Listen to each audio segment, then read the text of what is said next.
Hello, everybody, and welcome to Ron Tonkin Field, where tonight the Grant Generals, off to a rough start here, Dave. Grant Generals will be taking on the Lincoln Cardinals in a rematch from last night's game. Tonight, the Lincoln Cardinals, the home team. Grant Generals coming into the game with a 16-4 record. Meanwhile, the Lincoln Cardinals at 16-5 after being handed a loss yesterday. 9-4, Grant Generals were winners in yesterday's ballgame. Hello, everybody. I'm Shane Downey, joined by my broadcast partner, Dave Hall. These are the two top teams in the PIL, and this game could have some playoff implications. You know, not only are these the top two teams in the PIL, which makes the game exciting, but they get to play this game at Ron Tonkin Field, and this is the home of the Hillsboro Hops. This is the single-A affiliate of the Arizona Diamondbacks. So you're playing on, Major League Baseball style field, and it's always a big thrill to come out here and play 400 feet to dead center, 325 down the lines. These are big dimensions for high school kids. An absolutely beautiful ballpark, and we couldn't ask for a more beautiful day to play baseball here just into May.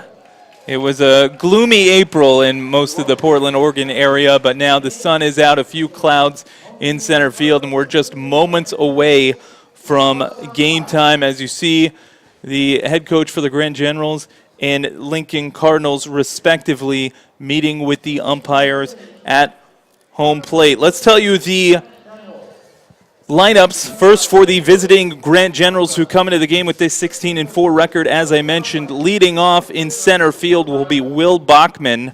Batting second, the pitcher, Kenji Lampin. We're excited to see what he can do on the mound, but he's also going to be at the plate in that second spot. Alex Wagstaff will bat third at first base, and in the cleanup spot, Spencer Scott, the shortstop.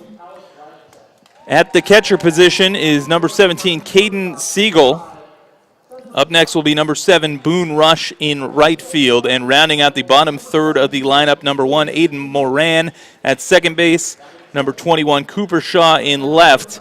And number 9, Kai Kiyokawa, the designated hitter. Playing third base tonight will be number 5 for the Grant Generals, which is Truman Fletcher, my apologies.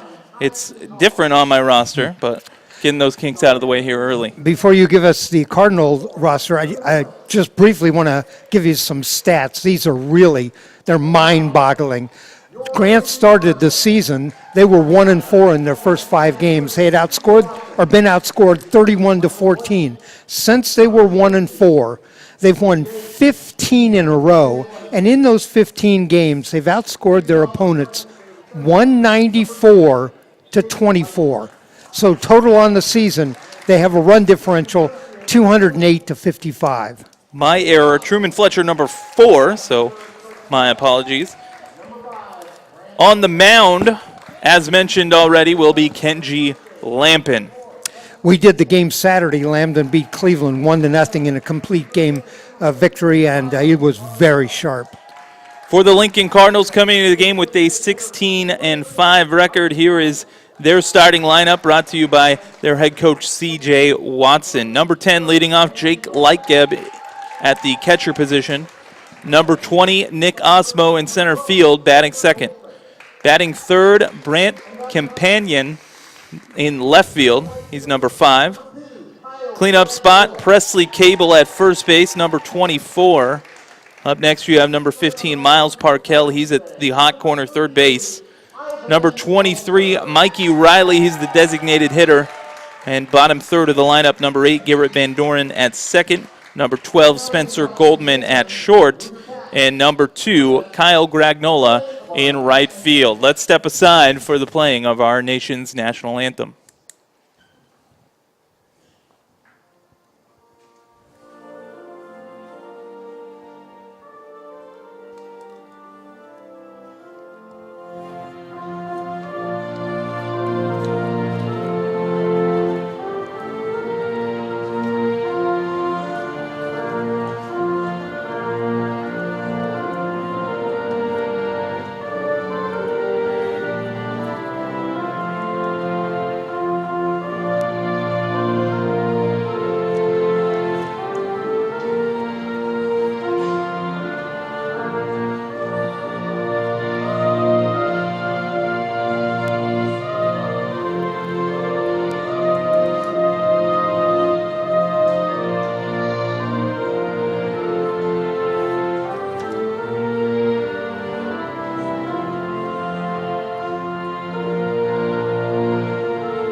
Shane, this is actually a home game for Lincoln. And I don't know if you noticed, but they were starting the game by introducing the seniors players, and they were out there, and a couple of little leaguers went out with each one of the players to their position. Definitely a thrill for both the young men on the field and the younger men on the field, or young boys, as they get to run onto a field that is played by professionals at that level. So pretty exciting stuff for everyone involved. We're just a few minutes away from game time. Lincoln. I mentioned to you that Grant has now run off 15 victories, and they had outscored their opponents, I said 194-24, before they lost last night to Grant. Lincoln had won 11 in a row and had outscored their opponents 94-24. Two excellent teams at the top of the PIL ready to go here as Ivan Elster, the starting pitcher for the Lincoln Cardinals, warming up currently. It'll be Will Bachman to lead things off for the Grant Generals, and it's a beautiful day. About 63 degrees just before game time. A very, very light breeze. Doesn't really even feel that temperature. It was probably over 70 for most of the day here in the Portland metro area. Elsner got a good fastball, comes right over the top. Bachman coming to the plate, the leadoff hitter, been very successful as a leadoff hitter this year. 63, we're ready to play ball. Leading off for Grant, number 13, center fielder, Will Bachman. 4 years ago when Montevillo Little League went to the Little League World Series, 4 of these Grant players played on that team. First pitch from Elsner. It's in there for a called strike at 7:02, the start of this one. Grant Generals in those blue jerseys, white numbers on their backs. Ground ball to the left side, but foul. So a quick 0-2 count from Ivan Elsner to Will Bachman. Bachman's favorite player, Lorenzo Kane. Can't go wrong there. Lincoln Cardinals, I know you like their uniforms, Dave. A little bit of an old school style to them. Can't straighten that one out. We'll try again at 0-2. I like the socks over the pant legs. Looks like everybody on Lincoln is doing that. I like it too.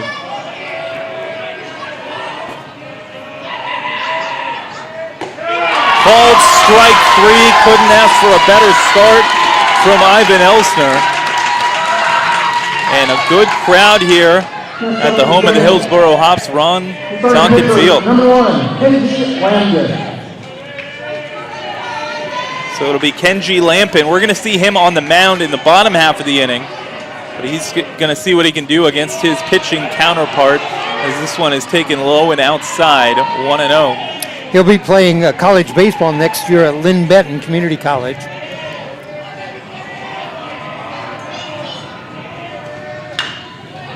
Another ground ball foul out in front of it. As Dave mentioned, the Grant Generals, the visitors here tonight in that dugout to our left, Lincoln to the right.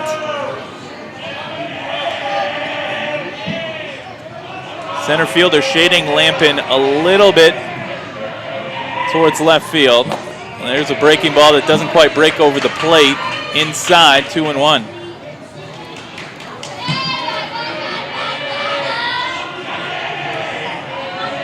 Lively crowd here early. Ground ball to the left side, takes a bounce. Throw across the diamond is just in time for the out, 2 down. That's a long throw. Number 14, Alex Wagstaff. But Miles Parkell on defense at third base, able to get it done.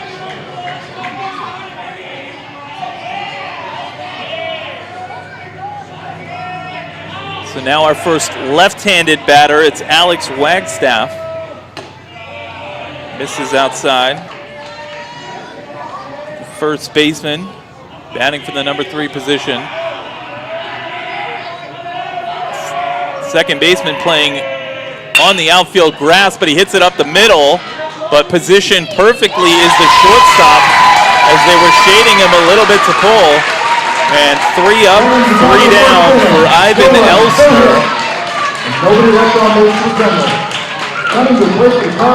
No runs, no hits, no errors, nobody left on. And we're scoreless heading to the bottom of the first inning.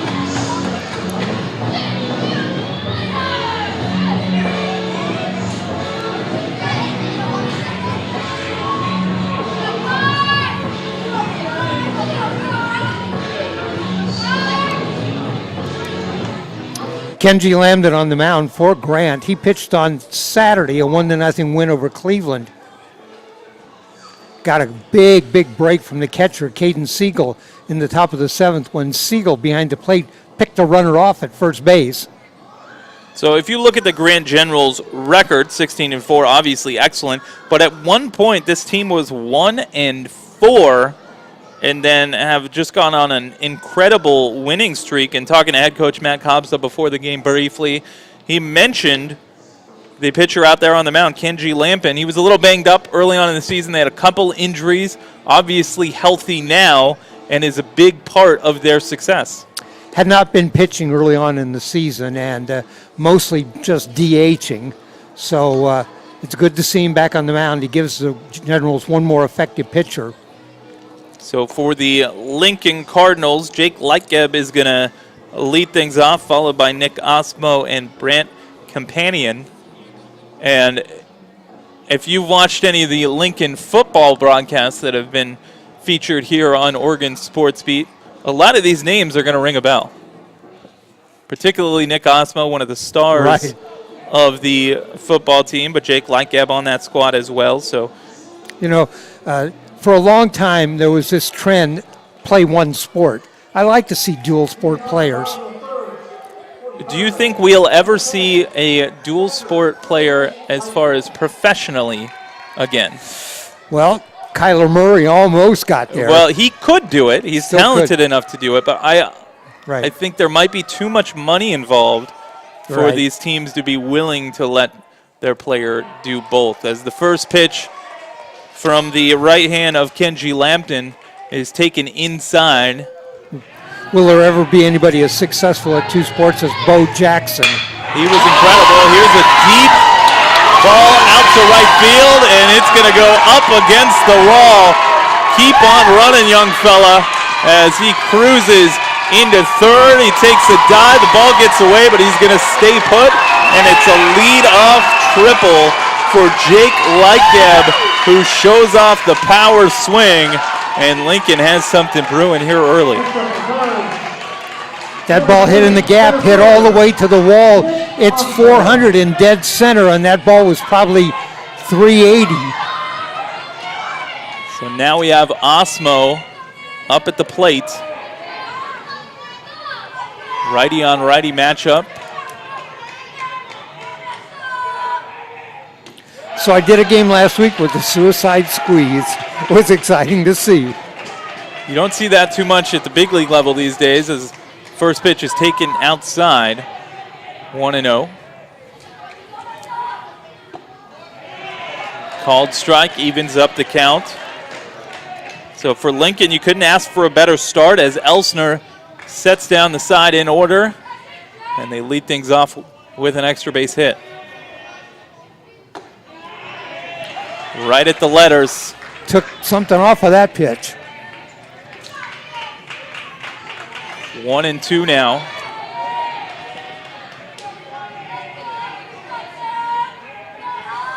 Pitch from Lampin, hit into left field. That's going to get down. It's a fair ball, and it is 1-0 Lincoln. Nick Osmo rounds second. I think they're going to call it a ground rule double. Yeah, left fielder's got his hands up. The ball is stuck in the netting, I believe. Yeah, it looks like a little far from our vantage point, but I see a sliver of white in there. Yes. So they will make him stay put there at second base, but a pair of extra base hits for Lightgeb and Osmo, and Lincoln has a 1-0 lead. Hard hit balls, both of them. One to the in the gap between center and right. That one right down the left field line to the wall. First pitch taken outside as Osmo dancing around there at second base. It's Brent Companion, the left fielder, up at the plate.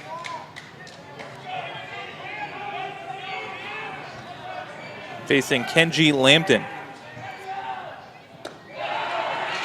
A lot of movement on that pitch, but outside.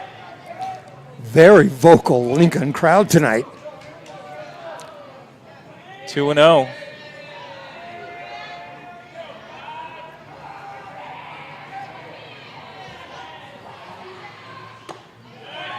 Catches the corner. 2 balls and 1 strike.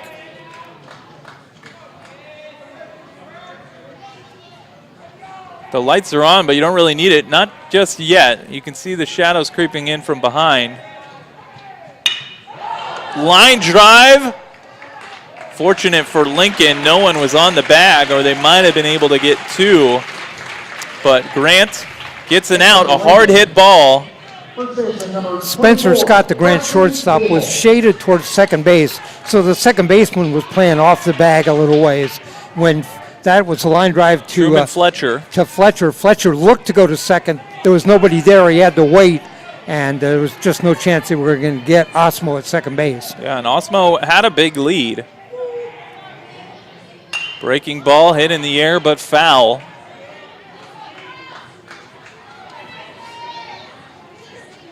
You ever seen a Hops game here, Dave?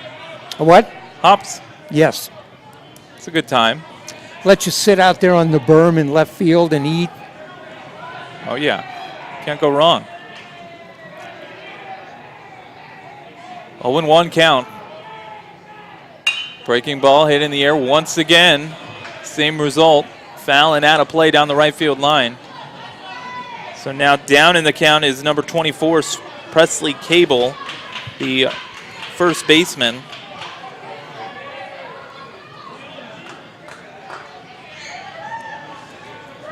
Cleanup hitter. 0-2 count, 1 out. Ground ball up the middle. It's going to advance the runner to third on the 6-3 ground out. Next up in card, number 15, third baseman, Miles Parkell. Miles Parkell up at the plate. Defensively, that was Spencer Scott to Alex Wagstaff. Spencer Scott has been an all-PIL shortstop last year. Just a sophomore. Parkell, the third baseman, swings at the first pitch, fouls it off. You see some of those little leaguers scampering off, trying to see if they can track down that foul ball. Shane and I did Lincoln football, and Parkell was the quarterback. Definitely some multi-talented people athletically over at Lincoln. Here's a ground ball to the shortstop, picked up cleanly. Throw across in plenty of time. So for the Cardinals, 2 hits, 1 run, no errors, 1 man left on. As we go to the second inning, it's 1-0 in favor of the Cardinals. Due up for the Grant Generals will be the cleanup hitter Spencer Scott, the catcher Caden Siegel, and the right fielder Boone Rush.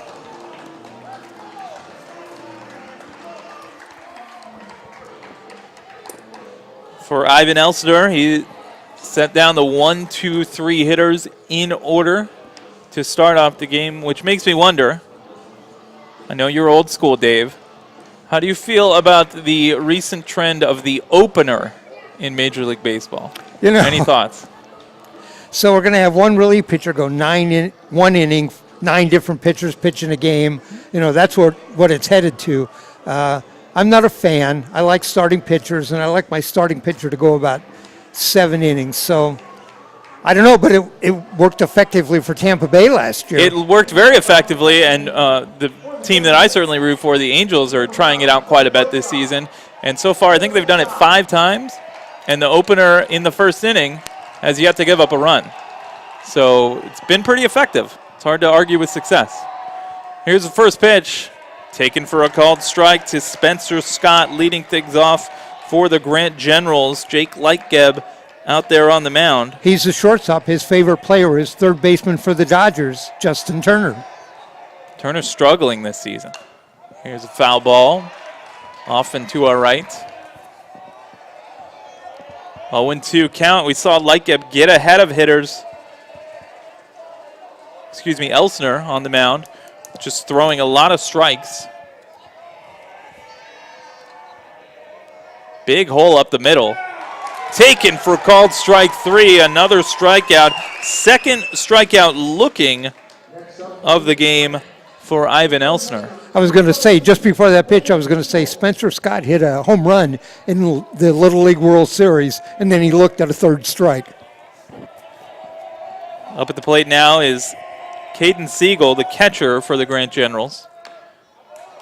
Foul tips it. See Boone Rush in the on-deck circle retrieve the ball. Elster doing a good job of keeping the ball down to the hitters.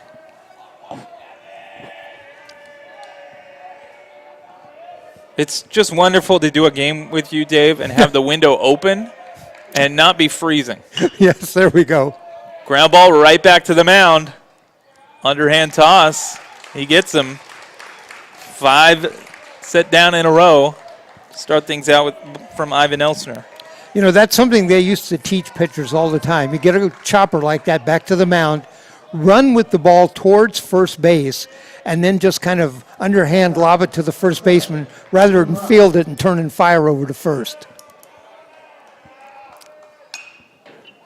Little cue shot, nice play at first base.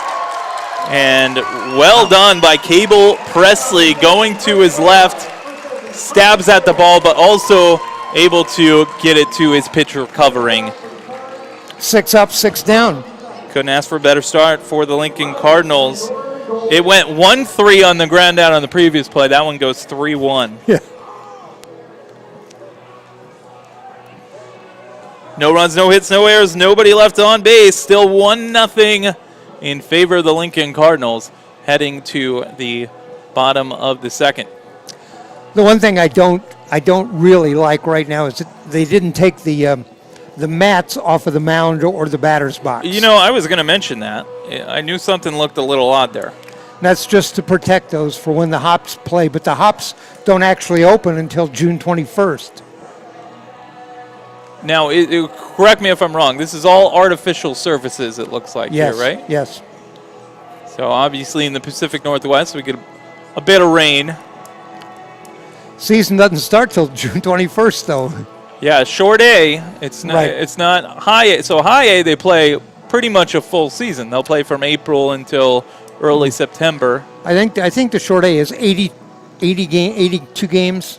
Yeah. So a lot of times, if you're unfamiliar, short A teams will frequently be filled with usually college-level players that just got drafted. So the Major League Baseball draft is unique. It's the only one that takes place during the season.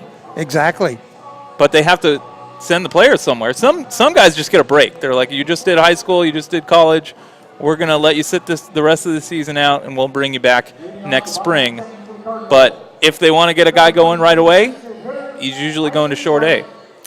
Dansby Swanson played here for the Hops in just that circumstance. Played college ball, got drafted, and was here. Number 1 overall pick. First pitch, ground ball to short. No, it's the third baseman who cuts it off. 5-3 ground out off the bat of Mikey Riley, the designated hitter. You can see how tall Truman Fletcher is down at third base. He's 6'3".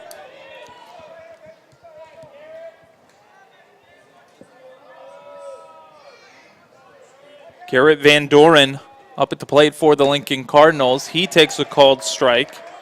So Kenji Lambden, who gave up a couple of deep fly balls in the first inning. See what he can do here in the second. Already one away. And there's a swing and a miss.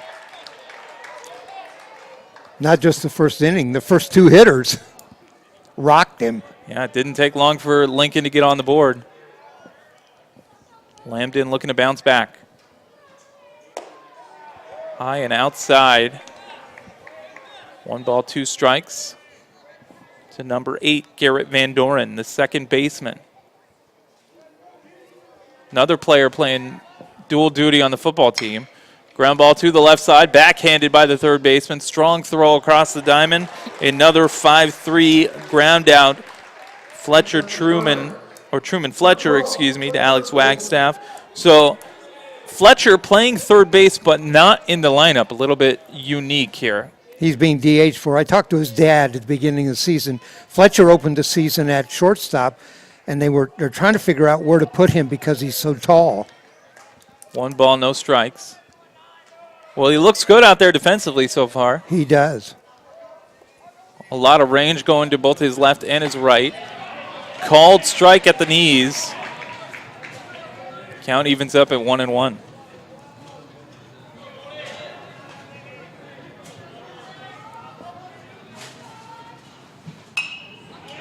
Foul ball to the net.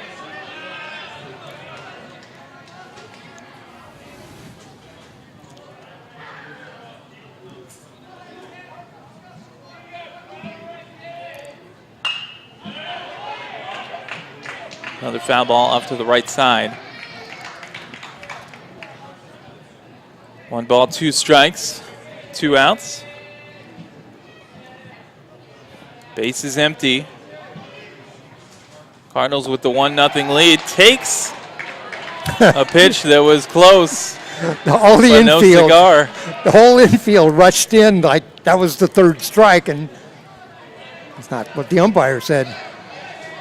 Well, it says strike 3 on the scoreboard. Not quite. Here's a little looper out to right field into foul territory. Dives for it on the line, but it's foul. A nice attempt there by Boone Rush. Rush is a very effective right fielder, and he got a good jump on that ball. Going back, kind of slid the last couple of feet, but just missed it. Count now full, 3-2. Actually, I think it's 2-2. We'll see. Puts it in play this time. Second baseman calls for it, and it's Aiden Moran who tracks it down. And that time, it's 3 up, 3 down for the Cardinals. You know, we've finished 2 innings now, Shane, and the only hits in this game are the first 2 batters who came to the plate. In that inning, no runs, no hits, no errors, nobody left on base. It is still a 1-0 in favor of the Lincoln Cardinals as we head to the top of the 3rd inning. The bottom of the order coming up, Aiden Moran, Cooper Shaw, and Kai Kiyakawa. Second base, left field, and DH respectively. So I mentioned the opener. The theory there, the strategy is, and they're not using it for every pitcher, obviously. They're using it for maybe the number 4, the number 5 guy. Somebody who hasn't historically gone deep into ball games. And what they're doing is they're using a reliever who generally throws hard. Most relievers are going to throw hard to face the 1, 2, and 3 batters theoretically. Right. That way, because most of the time starters, once you get to the 3rd time through the lineup, this is what the stats say, you get hit around a little more. At least if you're, not the Cy Young Award winners of the world. I was watching, and they were doing that with Cole Hamels the other day. And like the first time through the order, the hitters are hitting like 100. Second time through the order, they're hitting 200. Third time through the order, they're hitting 420. It's a big difference. All right, bottom 3rd of the order, Moran up at the plate, the second baseman. Ground ball to the left side, easy scoop there, takes his time. 5-3 on the ground out. Boy, we're seeing good play from both third basemen. Truman Fletcher for the Generals, Miles Parkell for the Cardinals. This game moving at a very quick pace. Already here in the top of the 3rd inning. Cooper Shaw at the plate and Ivan Elsner perfect through the first 7 batters. This pitch is taken outside. Jake Lightgeb behind the plate.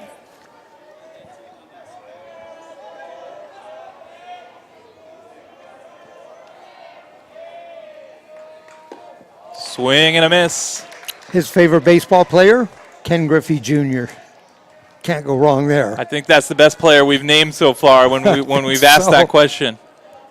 You can see the shadows creeping in down the first base line. Here's a slow dribbler, scooped up there.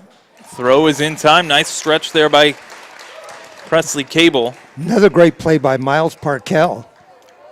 That's the third ground out of the game already to Parkell. Next up, position here number 9, Kai Kiyakawa. Kai Kiyakawa up with 2 outs here in the third inning.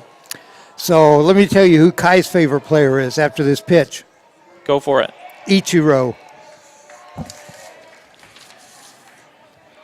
See, I just said Griffey was the best player we named. I think you can maybe make an argument between those two.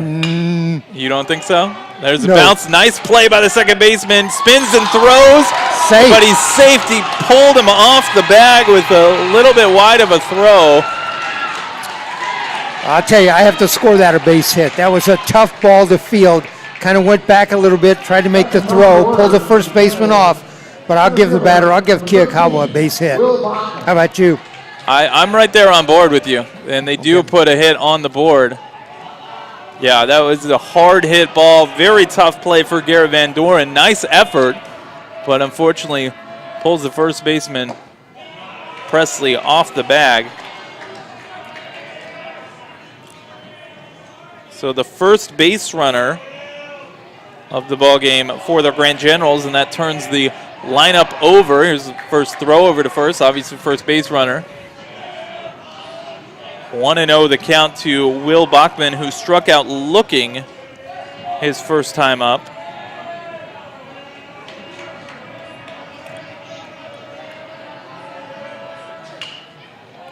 Tapper foul. So they asked Bachman what's his favorite classes in school. Math and chemistry. We've got a scientist on our hands. And it's got a 3.8 grade point average. Slightly better than mine in high school. This looks to be in play. Second baseman tracking it, and he's going to make the grab. Garrett Van Doren. Sometimes when you make a play, it wasn't an error by any means, but the ball has a way of finding you again. Exactly. Or you're the leadoff hitter in the bottom of the next inning. No runs, 1 hit, no errors, 1 man left on base there in the top of the third inning. Score remains 1-0 in favor of the Lincoln Cardinals.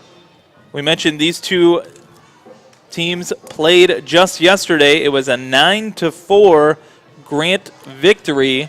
Grant coming in with that ridiculous winning streak, but right now Lincoln on top. We talked to Coach Kobza. I asked him specifically, where do you stand on winning the PIL? And he said, if we win tonight and we win one of those games we have next week against Madison, we'll win the PIL.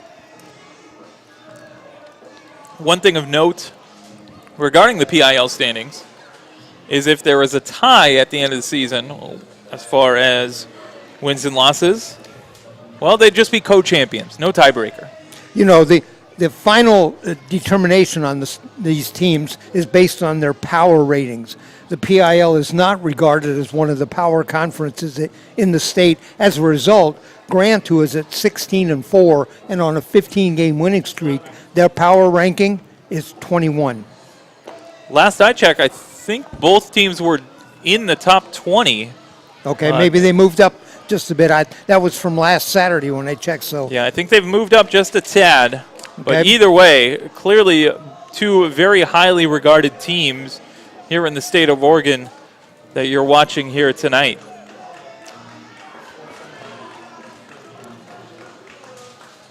Bottom of the third inning, 1-0. Gragnola, the number 9 man, will lead things off for his first plate appearance. Kenji Lambden out on the mound. 1 run allowed through 2 innings.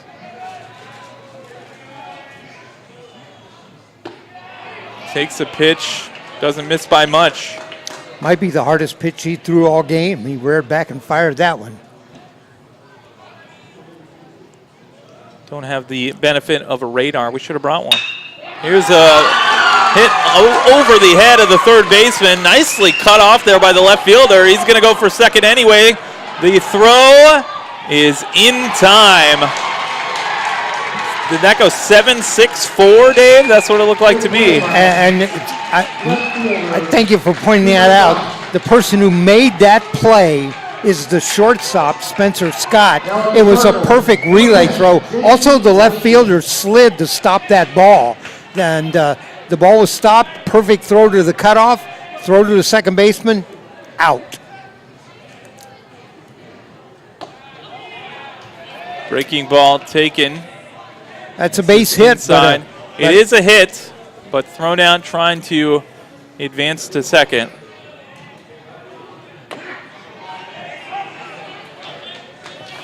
Taken for a called strike. That evens the count at 1-1.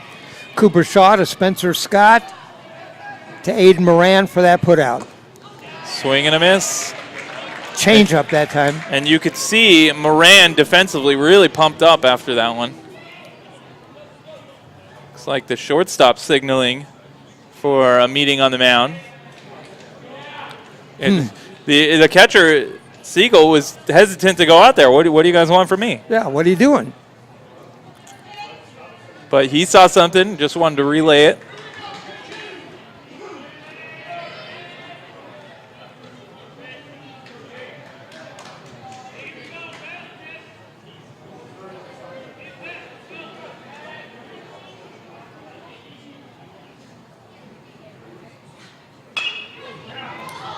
Little pop to the second baseman. He has it. Do you recall seeing Lambden throw a curveball before that pitch? I have. He certainly hasn't been throwing the breaking ball all that often.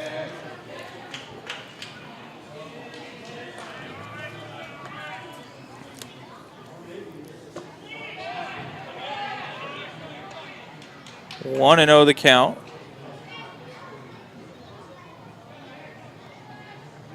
Osmo doubled into left field in the first inning.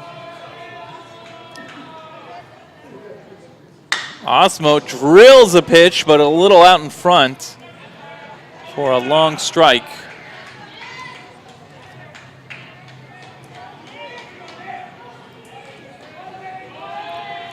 Infield back, outfield is back.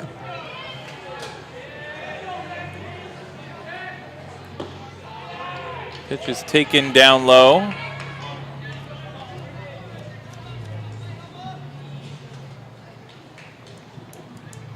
think the count is 2-2. Can't quite trust the scoreboard just yet. Pitch is overthrown and outside. Right, I think the count is full. Yeah, I think the count's full now.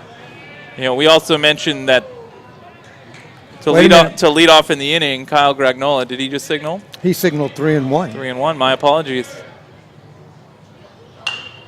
Pop up, foul, and out of play. We mentioned Gragnola, so if you look at the scoreboard, the Cardinals listed as having 2 hits. They should have 3. Exactly.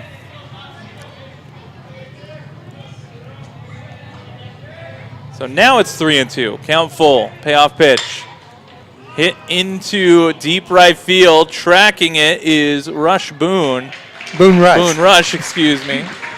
There's a few of those as the side is retired. So 3 up, 3 down, sort of, after the single turns into an out. But no runs, 1 hit, no errors, 1 man left on base. Think about this, Shane. We played 3 innings in 34 minutes. It is quite the pace. Still 1-0 in favor of the Lincoln Cardinals. These 2 teams met last night, and Grant came away with the win, 9-4. Boone Rush started that game for the Generals. Gavin Kleier finished it. Kenji Lampin will lead things off, followed by Alex Wagstaff and Spencer Scott for the Grant Generals here in the 4th inning. 7-inning baseball here in high school action.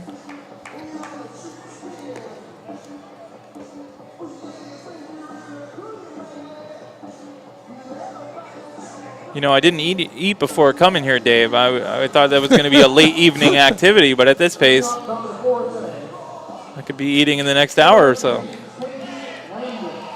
Lambden's favorite subject in school is calculus, and he has a 3.9 grade point average. Got a bright future ahead of him. Here's a line drive, misjudged initially, now over the head of the right fielder, Gragnola, into second base, cruising for more. He hesitates, but it looks like he's going to make it for the triple. Kenji Lampin, he thought about stopping around the second base bag, but he had plenty of time to go. He thought about it. He stopped. Well, he did a little stutter step. I don't know what you would call that, but he grounded the bag, did a little stutter step, then turned the jets on, slid head first into third base, and safe with a triple. So Lampin, who gave up a triple, now matches it, and he's hoping for the same fate. He's hoping for a run scored. Swing and a miss for the big left-handed first baseman, Alex Wagstaff.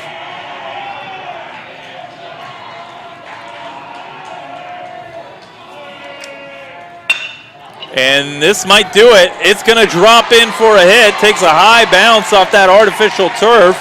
And we are tied 1-1 as Lambden comes in. My apologies. Wagstaff, the left-handed hitter, drilled the ball into left center. 2 straight hits for the Generals and a run in. We're tied at 1-1. Tied with 3 hits. So my esteemed colleague, Dave Hall, passed me a note pointing out my mispronunciation. So I do apologize to the Lambden family as we see a throw over to the first. We're even on the scoreboard now, tied at 1.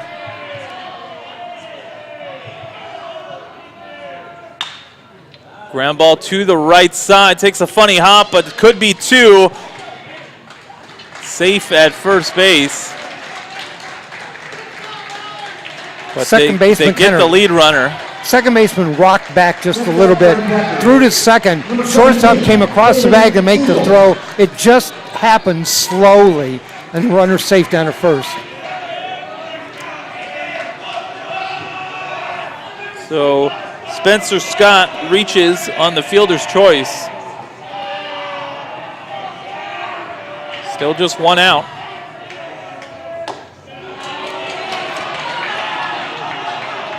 Taken for a ball. Didn't miss by much. Do you bunt the runner down to second here? Depends on how much confidence you have in your offense. I assume they are very confident. Well, Rush coming up on deck is a very effective hitter. In that case, I don't know if you want to give away outs. Doesn't look like bunting's in their mind. Right, it doesn't look like it to me. Runner thinks about going. Slow roller off the glove of the pitcher, and looks like, no, he's out at first base. Nice recovery defensively by Spencer Goldman on the 6-3 ground out, and Caden Siegel, the catcher, you could see they're not the fleetest of foot, because when that one got away from the pitcher, you thought they might have a chance at everyone being safe. I thought it hit the pitcher. I thought that was a 1-6-3 play. I think technically you're right. It did hit off the glove of the pitcher. You were absolutely correct. Breaking ball. I want to say in the dirt, but there's no dirt. Right, in whatever that is. That's just my natural instinct. Right. 2 balls and no strikes. Go ahead run in scoring position. Misses down low. Elsner trying to keep that ball down low and runs the count to 2-0. So Elsner running into some trouble for the first time. This is the 5th batter up at the plate for the Grant Generals in this inning. And now getting a little wild. 3-0 the count to Boone Rush. I think if I'm Rush, I might look at least one pitch here. I'm going to make him throw me at least one strike. You want to hear something incredible, Dave? What? We could do a whole show. We could do the whole game just stating Mike Trout facts. He's never swung at a 3-0 pitch. Never, ever? Ever. Good for him. Here's the 3-0 pitch. Taken for ball 4. 4 straight pitches, all of them down low. Boone Rush draws a walk, and that's going to bring up Aiden Moran. So runners on first and second. You want to hear something else that's incredible that is not a Mike Trout fact? What? It's a Joey Votto fact. Well, being a Reds fan. He's obviously been in the big leagues for over a decade.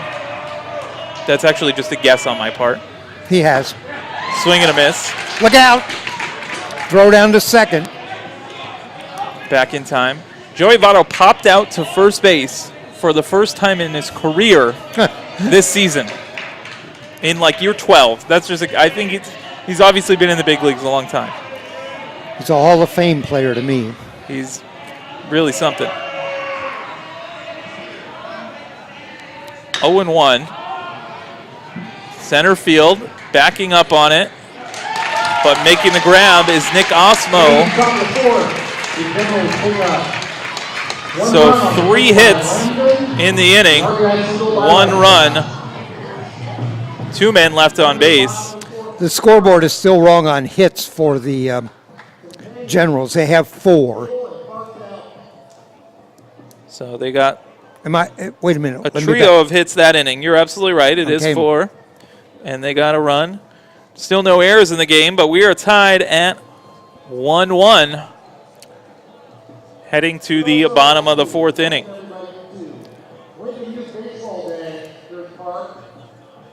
We've done half of this game in 42 minutes. I'm just amazed at the pace. There's a lot of ideas in Major League Baseball on how to increase the pace. None of which I like. I don't know. I can only speak for myself. But when I talk to other baseball fans, none of the fans are all that concerned about the pace. I understand they're trying to bring in people who aren't fans, and one of their main complaints might be the pace.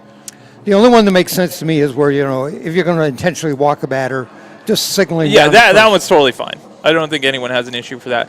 Every once in a while, you get like your Miguel Cabreras who swing at the pitch and somehow get a hit off of it. Johnny Bench did it in the World Series and hit a home run. See, that's incredible, and you take that away, but for every time that happens, there's 1,000 other times where it doesn't. Right.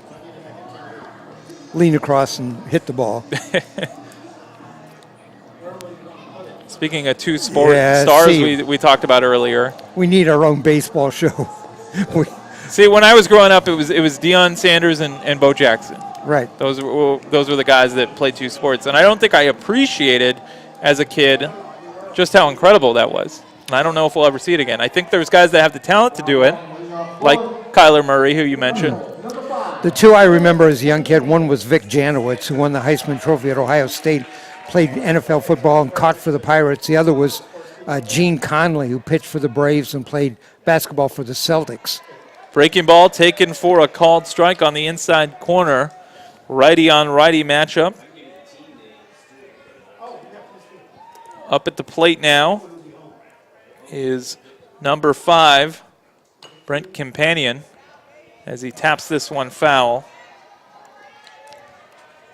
No balls, 2 strikes. Lambden gave up hits to the first 2 batters, and since he's just kind of settled down. Yeah, he's been cruising. He did give up that hard hit ball to Gragnola, but Gragnola turned it into an out on the bases. 0-2. Fastball outside. 1 ball and 2 strikes now.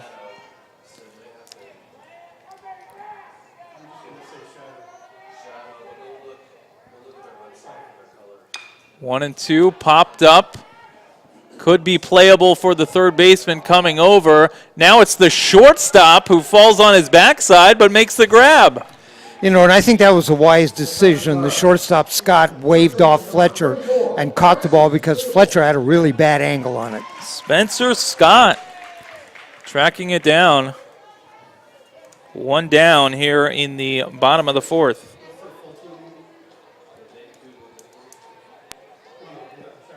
Each team with one run on the board. Despite what the scoreboard says, we think Lincoln has 3 hits. Grant has 4. Here's a deep fly ball to center field, tracking it, backing up, and making the grab.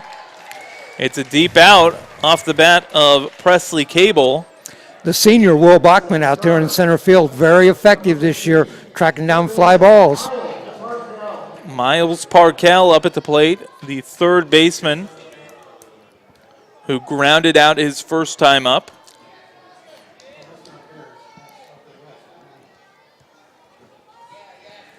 You know, I like the old uniforms, the old style. I like the stirrup socks.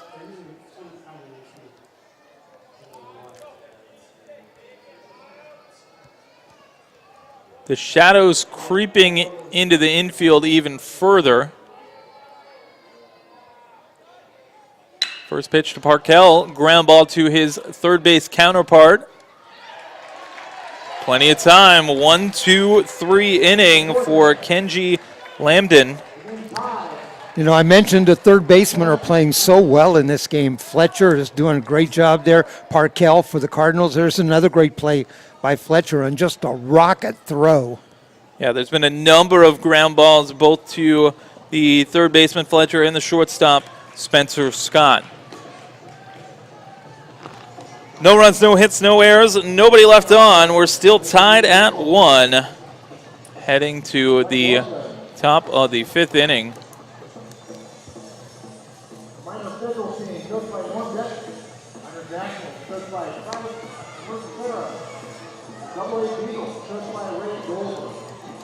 Still on the mound for the Lincoln Cardinals, Ivan Elsner. So far 4 innings, 1 run on 4 hits.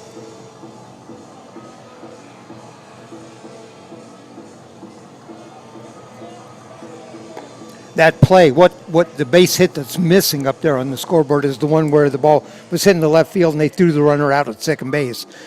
The official scorekeeper didn't put that up as a base hit, and it clearly was.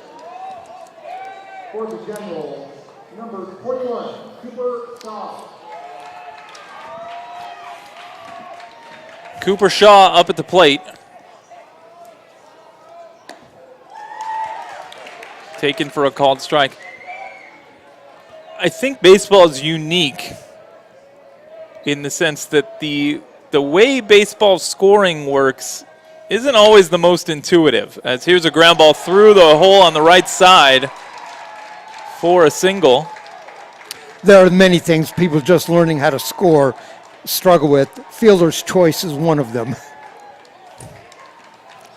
The save rule, in very generic terms, is simple. You come into a close game, at the end of the game, you finish it out, you get a save. But there's a lot of intricacies to that rule. And the winning run has to come to the plate in the inning. Or if you just pitch 3 innings at the end of a game, it doesn't matter what the score is. Yeah. That just doesn't happen very often. Cooper Shaw is a good base runner down at first now. And Kai Kiyakawa at the plate. He had a base hit in the game already, I believe.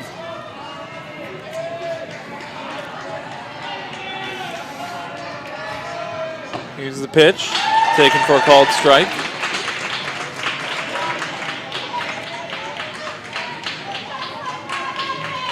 Owen won the count to the number 9 batter, who is number 9. Kai Kiyakawa had a single his first time up. He was the first man to reach base for the Generals. Taken down low. Calvin evens up, 1-1.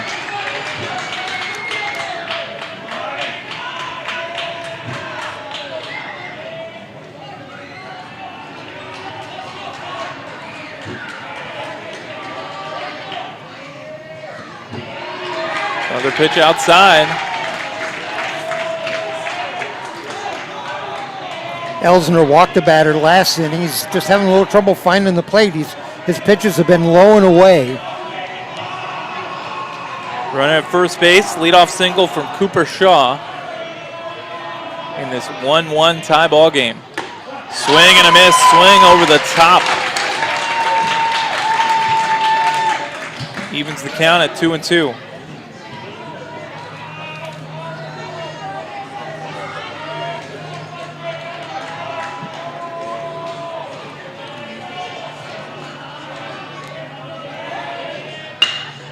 Ground ball to the right side. Umpire dives out of the way. It could be 2, 4, 6, but safe at first base. And you have to wonder if the umpire's not there, maybe the second baseman, Garrett Van Doren, can handle it a little more cleanly. Looked to me like a 4-6-3 double play, but the umpire was in the way of the ball, caused it to be just a little bit late, and a runner safe down at first.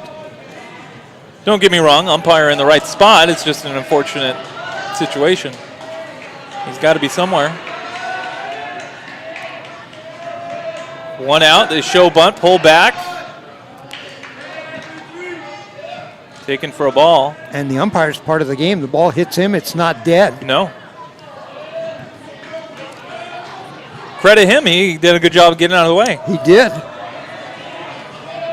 Don't have the umpires' names, unfortunately. Blue. That'll work. Popped up, right field, shallow right field. It's going to be the second baseman going out over the shoulder catch. That's not as easy as it looks. Well, I guess it doesn't look too easy, does it? No, it doesn't, and that's a great catch over the shoulder by, is that Van Doren, the second baseman? That is Van Doren out there. Next up, the starting pitcher, number 19, Andy Lambda. Lambda can help his own cause here. He's got a runner on first, 2 down. Lambden up at the plate.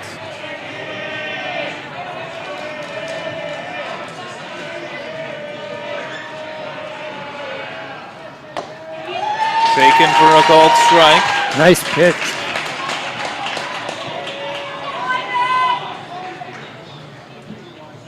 Two down, so infield moves back. Shift is on. I just realized the 3 shift. players shifted to the left side with the right-handed batter up at the plate, so a huge hole on the right side.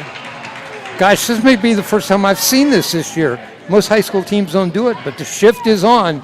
The second baseman is over on the shortstop side of second base.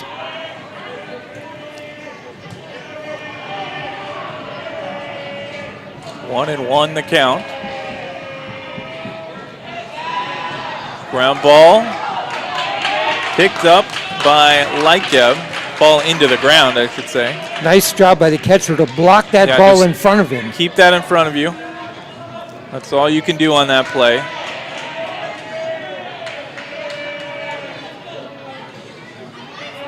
Two balls, one strike. Hit in the air, center field.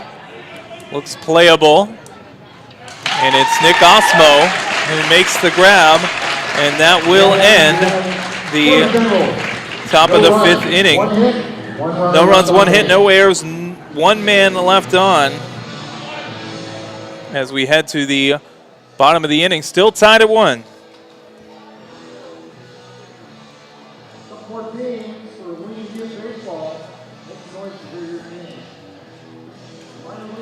Well played game by both teams.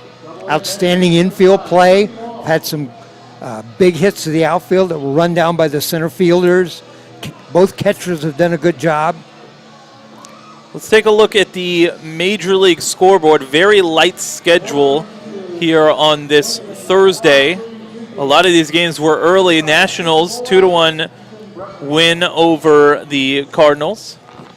Strasburg getting the win there. The Tampa Bay Rays off to a very hot start. First place in the AL East. They're victors today, 3-1 over the Kansas City Royals. Minnesota Twins, Jose Barrios off to a 5-1 start. They win 8-2 over the Astros. They're playing well, the Twins are. Possibly the 2 best teams in the American League there. Well, the Rays have something to say about that. Colorado Rockies big winners over the Brewers 11-6. Padres, double figures as well, 11-2 over the Atlanta Braves. And Mets 1-0. How about this? This is old school. Well, 1-0 over the Reds. Noah Syndergaard, complete game and a home run. And a home run. Shaved his beard off, and he said that after today, he's not going to wear it again. He was struggling up until this game, so good for him. Yeah. And just 2 games in action currently. Bottom of the 7th inning, Red Sox leading over the White Sox 4-3 in Chicago. And down in Anaheim, the Angels leading the Blue Jays 2-0 in the top of the 3rd. I think the Red Sox now have won 5 in a row after getting off to just a horrendous start. Horrendous is the word for it, but you had to believe there was going to be some correction there because they're just far too talented. I think they lost the first 4 games of the season to the Mariners, and the Mariners scored like 50 runs. There was a while the Mariners were hitting like 5 home runs a game. Yeah. Somehow. All right, up at the plate will be Mikey Riley, followed by Garrett Van Doren and Spencer Goldman. Major League Baseball on pace to set a new home run record this season. Balls are just flying out of the park. Way ahead. They were 150 more home runs in April. First pitch, line drive. It's going to bounce in front of him, but it's a 4-3 ground out. Aiden Moran handles it to Wagstaff. You know, and he had to make a quick decision there whether to try to catch that ball on the fly or let it bounce, and he let it bounce and fired over to first. It was a good decision. Gary Van Doren, the second baseman, who grounded out his first time up here for his second plate appearance. Takes a called strike. 0-1. Lincoln Cardinals up at the plate. The home team here this evening as we play at Ron Tonkin Field.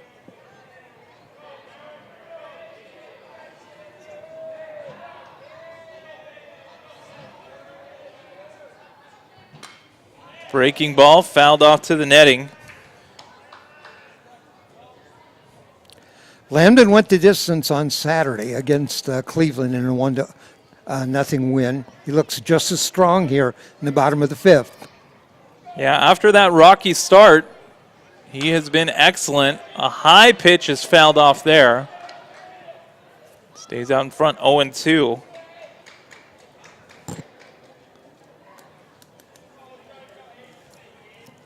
And Lambden, just like Noah Syndergaard, helping his own cause with a triple and then being brought home. Here's a pop up to the right side. Second baseman drifting off into the outfield grass. Makes the grab. Aiden Moran on the catch. Number 12, Spencer Goldman. Spencer Goldman up at the plate, the shortstop, who popped out to Moran just like Van Doren just did in his first time up in the second inning.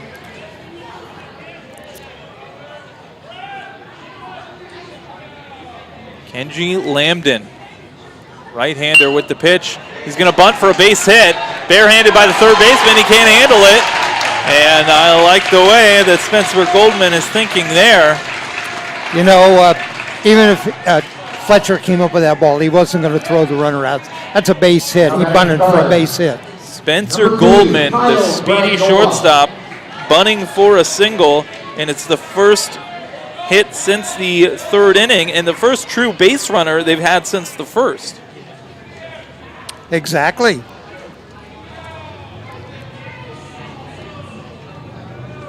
Gragnola up at the plate. He had the last hit prior to Goldman, but was thrown out at second base, trying to stretch it into a double.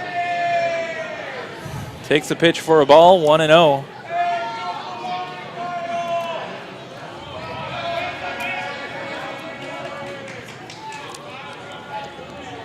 Runner being held on at first. They throw over. That's the you got my attention throw. Yeah, well, if he didn't know already, he knows now based on the bunt base hit that Goldman has some speed.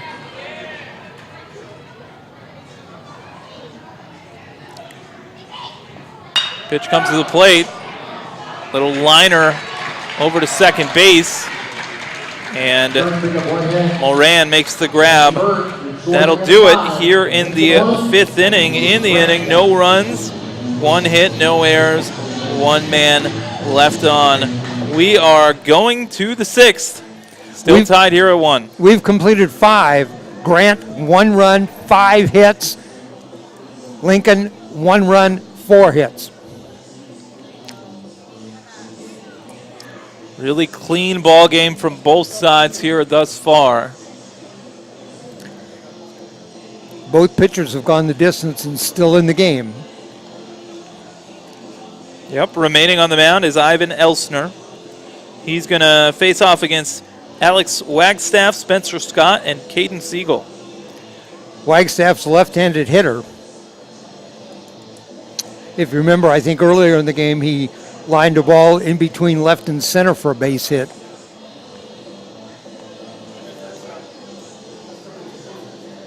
Wagstaff is responsible for the RBI, bringing home Kenji Lambden in the 4th inning. He's 1 for 2 in the ball game.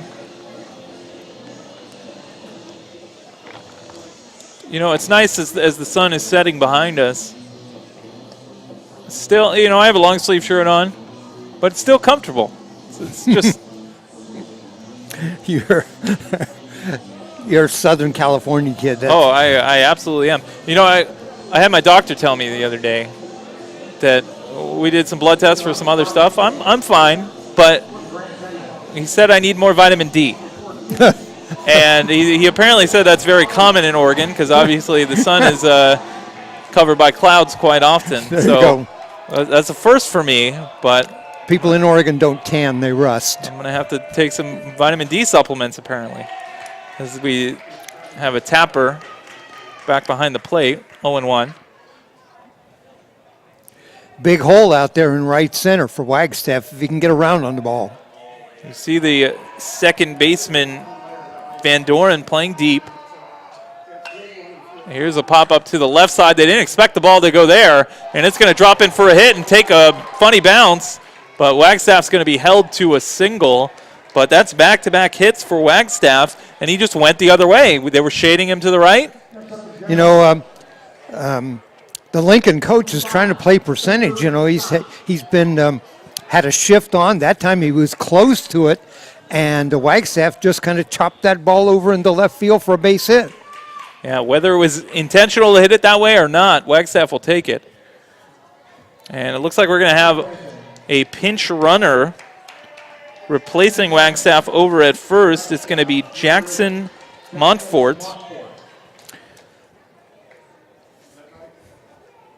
That's the 6th base hit of the game for the Grant Generals, and Wagstaff has 2 of them. So Jackson Montfort, another lefty, will take over at first base. And he'll run for Wagstaff. I said take over at first base. He's going to be the base runner at first base. Whether he takes over defensively at first base, I suppose remains to be seen. I doubt he does. I think he's just a special runner. As the man at the plate, Spencer Scott, takes a called strike. Throw over to first. The ball gets away. He's still on the ground, but he's going to have time, and he's going to get there easily. Montfort stayed on the ground an unusually long period of time. The ball got away and went quite a distance away from the first baseman. Montfort looked up and said, hey, you know what? I can still make this. Sprinted down to second. Now we have a runner at second with nobody out. Now do we bunt the ball? So that'll be an error on the pitcher. Okay. Ivan Elster. At least that's how I would score it. We bunt the ball, get the runner over to third. Nobody out. When you ever cleanup hitter out? Okay. Whoa, that pitch slips out of the hand of Ivan Elster. But Lightgeb able to snag it. Yeah, once again, it just boils down to how confident are you with your hitter, in my opinion. And I'm going to guess if you have Spencer Scott batting fourth, there's a reason. He's a good contact hitter. Grant looking to take the lead with a runner in scoring position, nobody out. Ground ball to the left side. They look back the runner. Throw across the diamond is in time. You couldn't ask for anything better if you're Lincoln. 5-3 ground out off the bat of Spencer Scott. I mentioned the great play of the third baseman in this game, and there's Parkell. Fields that sharp grounder, looks over at second base, and runs and makes sure the runner's headed back, and then makes a great throw over to first. Good job of holding that runner up at second base. You know, once you get over to third, you can score on a pass ball, so that was a big play.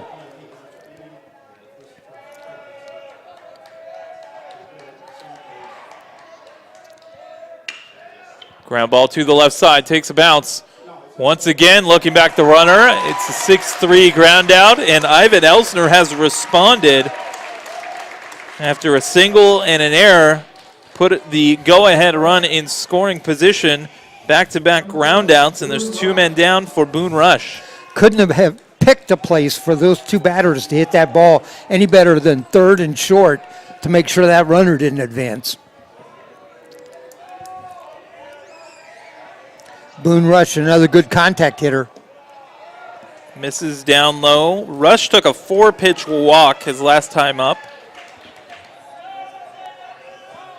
So he clearly has a good eye at the plate. Last 4 pitches, last 5 going back to last at bat, have been taken for balls.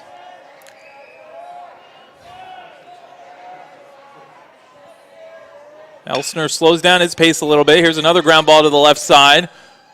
And it's a 5-3 ground out. You could see a little fist pump from the catcher, Jake Lightgeb. He likes what he saw from his pitcher, Ivan Elsner, to close out that inning, as there were no runs, 1 hit, 1 error, and 1 man left on. We go to the bottom of the 6th. Cardinals and Generals still tied at 1. And Shane, the Generals have had a hit each of the last 4 innings, and only in the 4th were they able to get somebody home.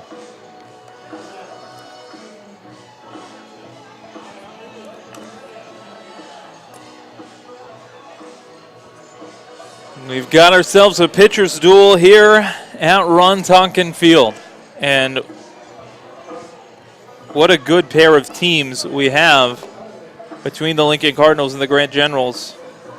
Lincoln, they may have lost yesterday. Prior to that, they had quite the winning streak. 11 games. I had to tally it up. The last loss before yesterday was all the way back on March the 28th to one of those teams in that Arizona tournament that both these schools were in. They went all of April without a loss. And the Generals have not had a loss since March the 25th when they lost at McMinnville. They have done the same, starting off May with a win as well. So shadows covering the entire field now, just about. And the lights are on. Not quite night baseball, but we're getting there.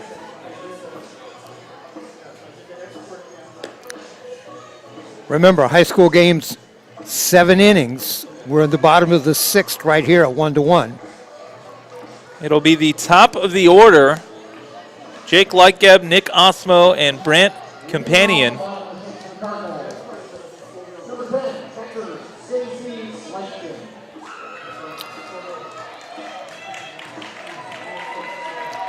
So Jake Lightgeb led off the game for the Lincoln Cardinals in the bottom of the 1st with a triple. Came home to score from Nick Osmo. Breaking ball taken for a strike, catches the outside corner. Lambda throwing that breaking ball pitch a little bit more here in the later innings.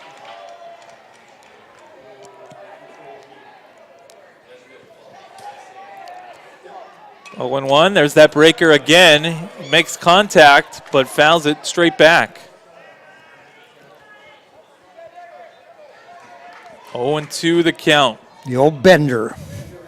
Lightgeb popped up to the second baseman Moran last time up. Fastball taken outside.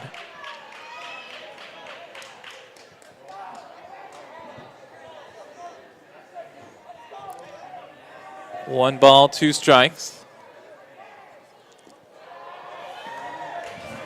Evens up the count at 2-2.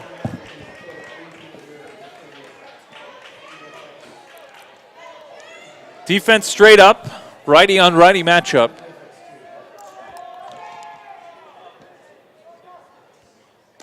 Breaking ball, misses outside, not by much. Already, he's thrown 3 breaking balls You here. can hear it from the dugout. I heard somebody yell, good pitch. Even though it was a ball, it was indeed a good pitch. It was. Full count, and that's going to miss outside. Lincoln has a base runner. Lambda just got too careful there with Lightgeb. It'll be Lightgeb's second time on base.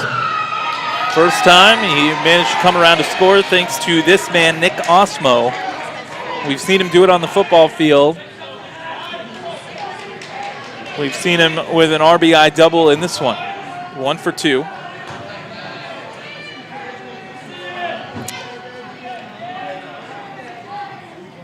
He shows bunt, pulls it back, takes a pitch for a ball. So here, I don't know if I mind a bunt here, just because you're looking for 1 run. Now that we're in the later stages of the game, you just need 1. Shows bunt again, pulls back, but it's taken for a called strike. Lambden's been nibbling, trying to find the outside corner. He did that time. Osmo looks down to the third base coach for the sign. We'll see if anything changes here. Runner being held on at first. He does show bunt. He bunts it up the third base line. It's a good bunt, but rolls foul. Wise decision that time by Truman Fletcher. He saw that ball and he had to make a quick decision. Do I let it go? Is it going to go foul? He determined he thought it was, and it did. So we've already seen him attempt a barehanded play on a bunt earlier in the ball game, and he came up empty. So maybe having flashbacks of that, but absolutely the right decision to let that one go, because it would have been a close play at first. And Osmo was bunting there, so. I assume it's taken off here, but we'll see. 1 and 2. He does indeed swing away. It's a deep fly ball to right field, but playable and caught there by the right fielder, Boone Rush. Rush, a very capable right fielder, and underneath that ball right away. So unable to get the base runner over is Nick Osmo, and let's see what Brent Companion can do. So the highlight of that at bat was Truman Fletcher's decision to let that ball go foul.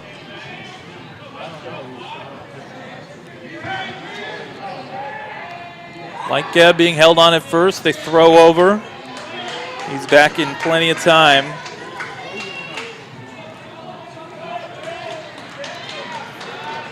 I heard somebody, most likely a coaching staff member, yell, "Be ready, Caden."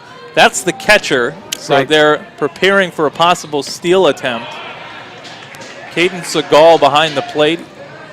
Remember, Siegel picked off a runner at first base in this exact same kind of circumstance on Saturday.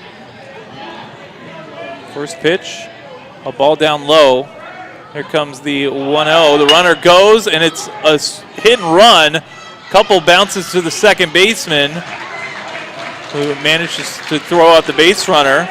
They do advance the runner, but now with 2 outs, the runner in scoring position for Presley Cable.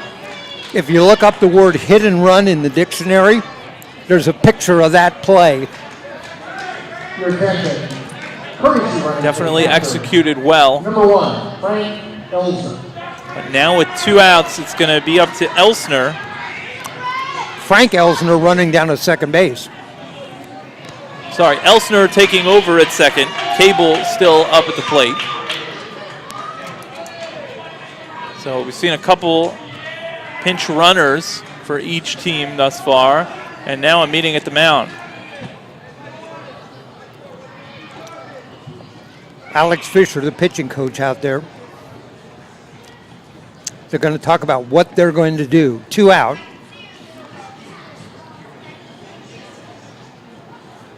Talking things over here. So Frank Elsner, number 1, will take over for Lightgeb. I don't know. If it's me in this situation, I tell my pitcher, go after the batter.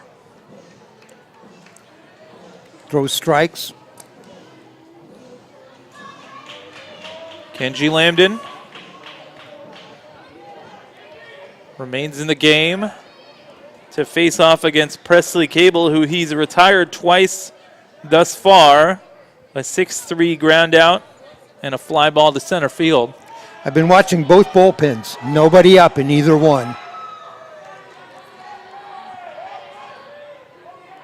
They check in on the runner at second. He's not going anywhere. Breaking ball misses low and outside.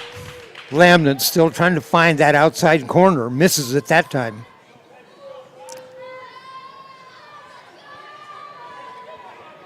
Big at-bat here for Presley Cable, trying to bring home the go-ahead run.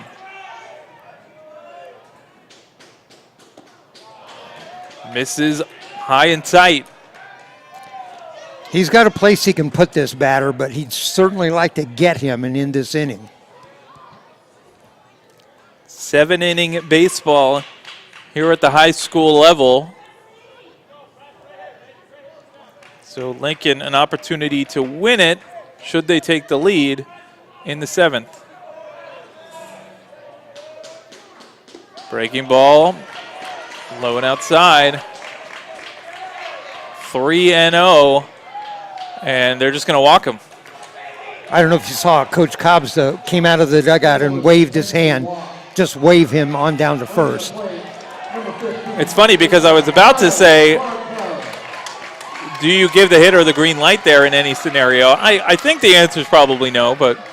Well, I think the thing that you worry about there, one, a pass ball or a wild pitch or anything like that, get that runner down to third.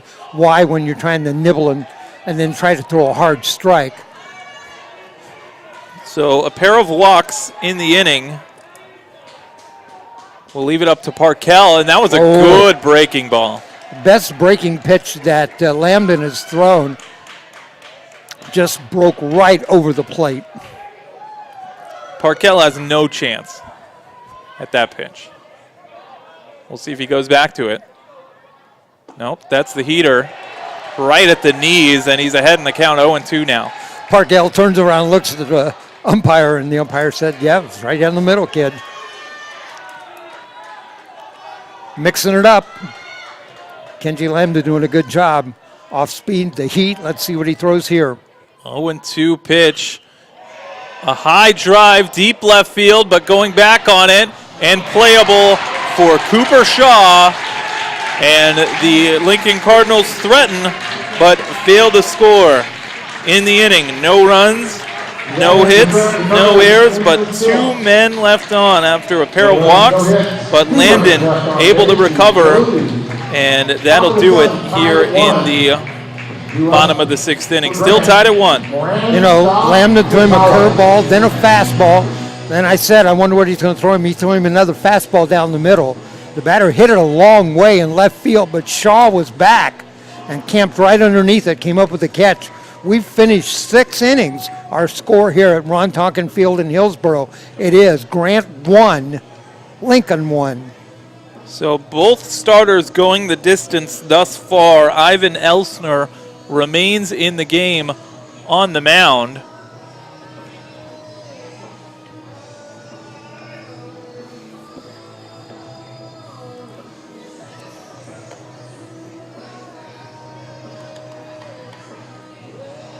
So the funny thing is, we have to have a new catcher for Lincoln, but because of the catching gear, I'm not 100% who it is with the number. Elster took over as the pinch runner. Looks like a 2-digit number. Elster's number 1. Well, I think it's 13, isn't it, or is it? Well, we have no 13 on our roster. Do you have a 23? We do have a 23. That's Mikey Riley. Oh. Who's the designated hitter. Okay. Well, then maybe I'm not right there. I thought Elster was a courtesy runner. And therefore, pitch for a strike.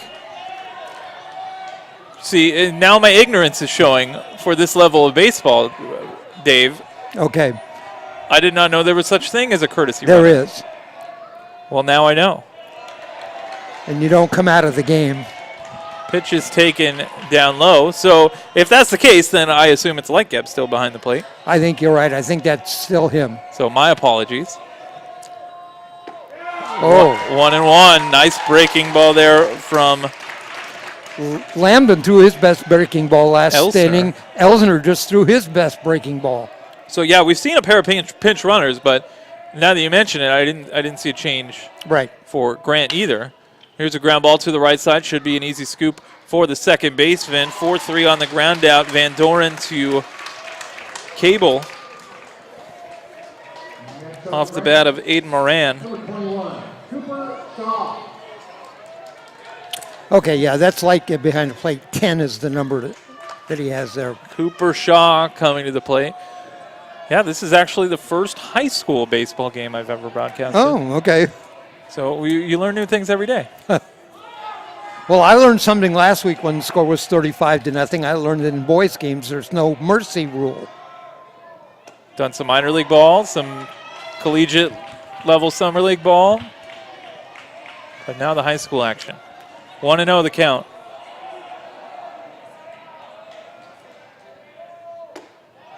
Misses inside.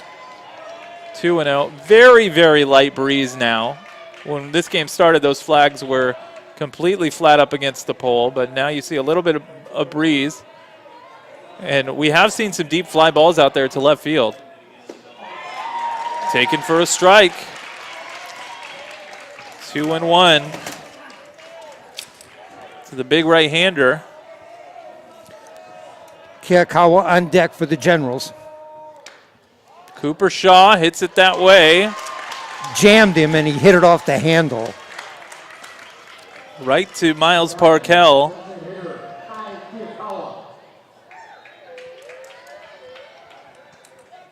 Kai Kiyakawa. A single and a fielder's choice. Base is empty, 2 down. Called strike.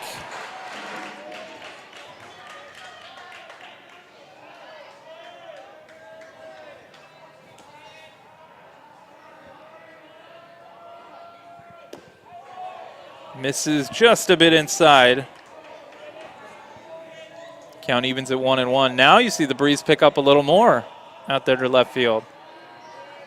So if somebody can get underneath one, you never know.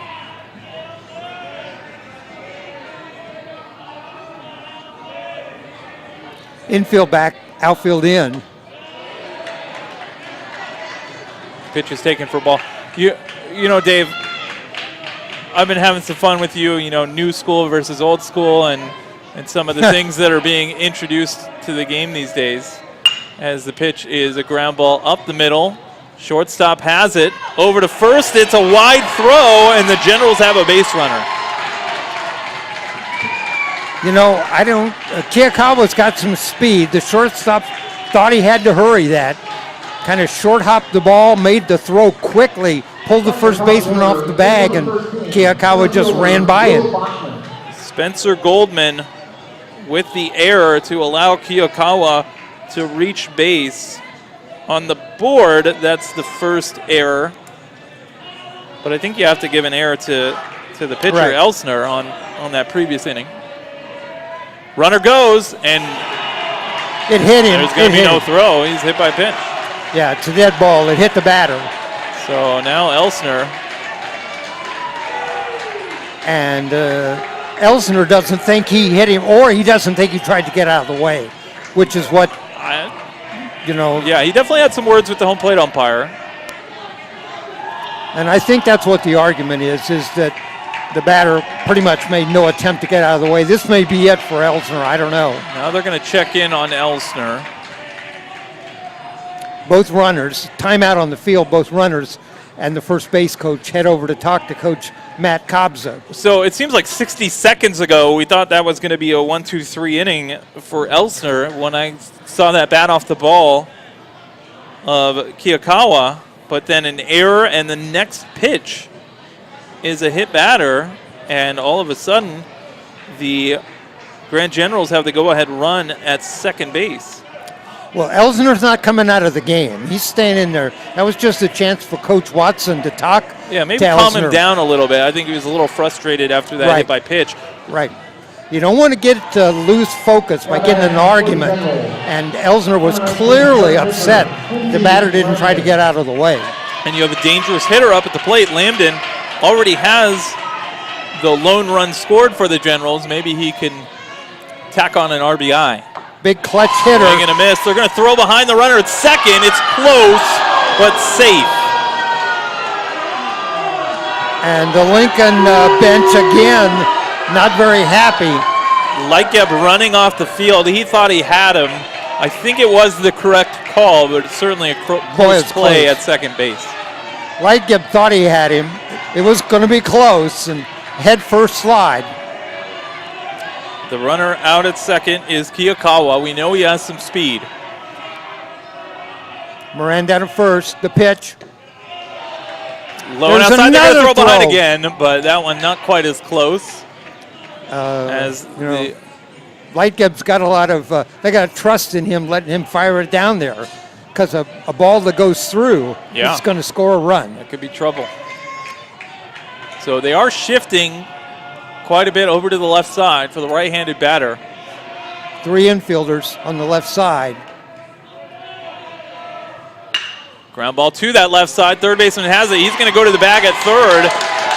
And that will do it. The fourth play as we go to the bottom of the 7th, still tied at 1. No runs, no hits, 1 error, 2 men left on.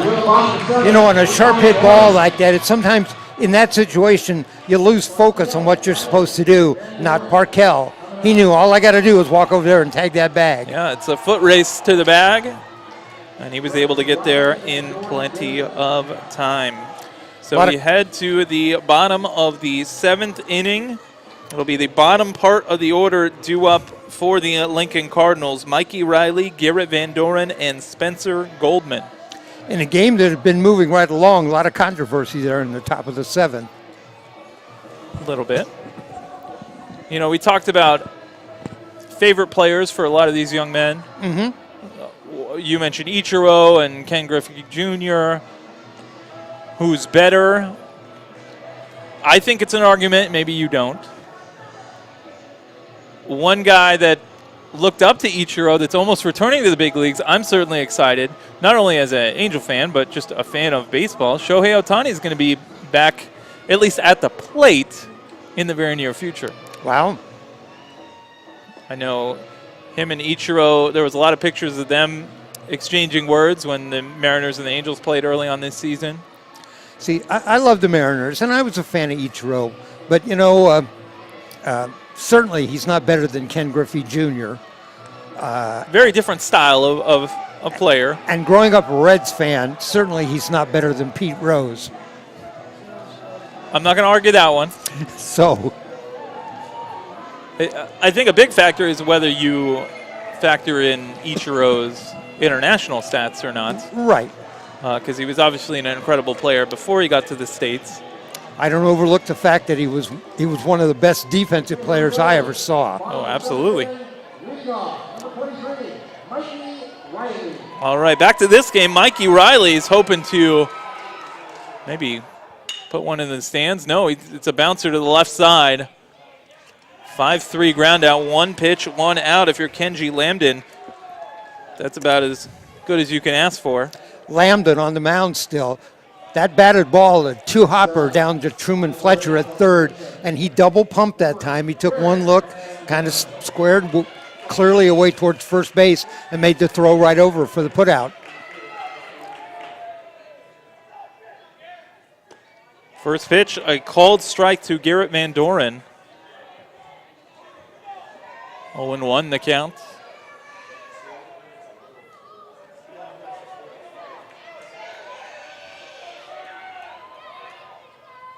Breaking ball, fouled off over our heads. A lot of time, press boxes will give you kind of a bird's eye view. We got the lower level view tonight. I don't mind it. We're sitting in the Diamond Club, not the press box. That's why. Swing and a miss. Got him on an off-speed pitch. 2 down. Garrett Van Doren goes down swinging. He's 0 for 3. That'll bring up Spencer Goldman, who had a single his last time up. He's 1 for 2.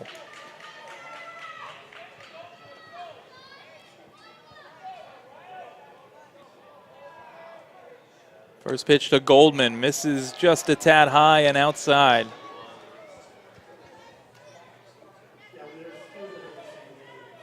Bottom of the 7th inning in a tie game.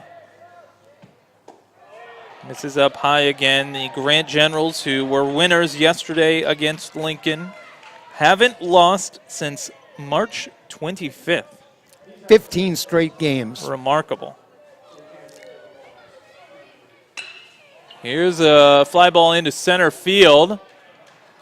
As Bachman takes a step back, then a couple step forward, he makes the grab, and 1, 2, 3 go the Lincoln Cardinals. No runs, no hits, no errors, nobody left on, and we're heading to extras, still tied at 1.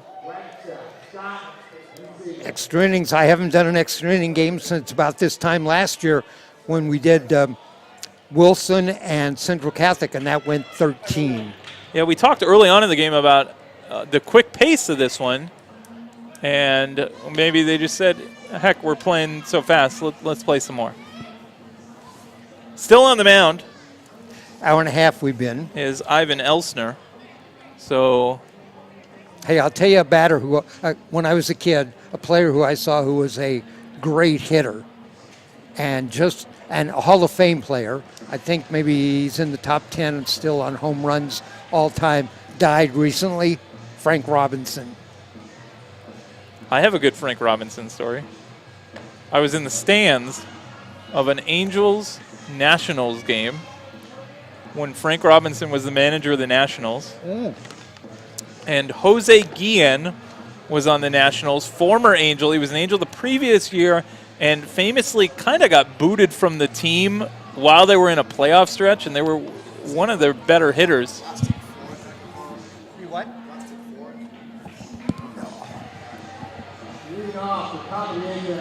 That was an odd request.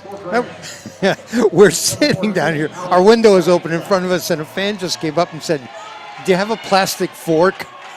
I don't have those handy. Here's the first pitch.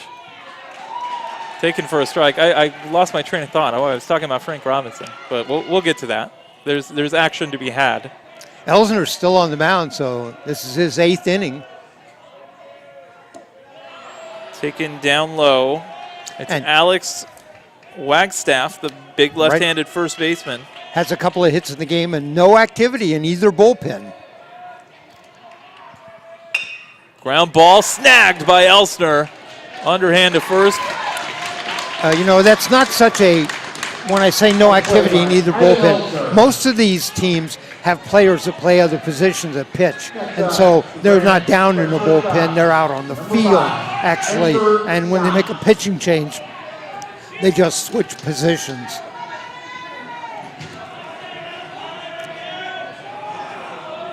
Getting Wagstaff was a big out for Elsner. Spencer Scott at the plate. He shows bunt, pulls back, misses way inside.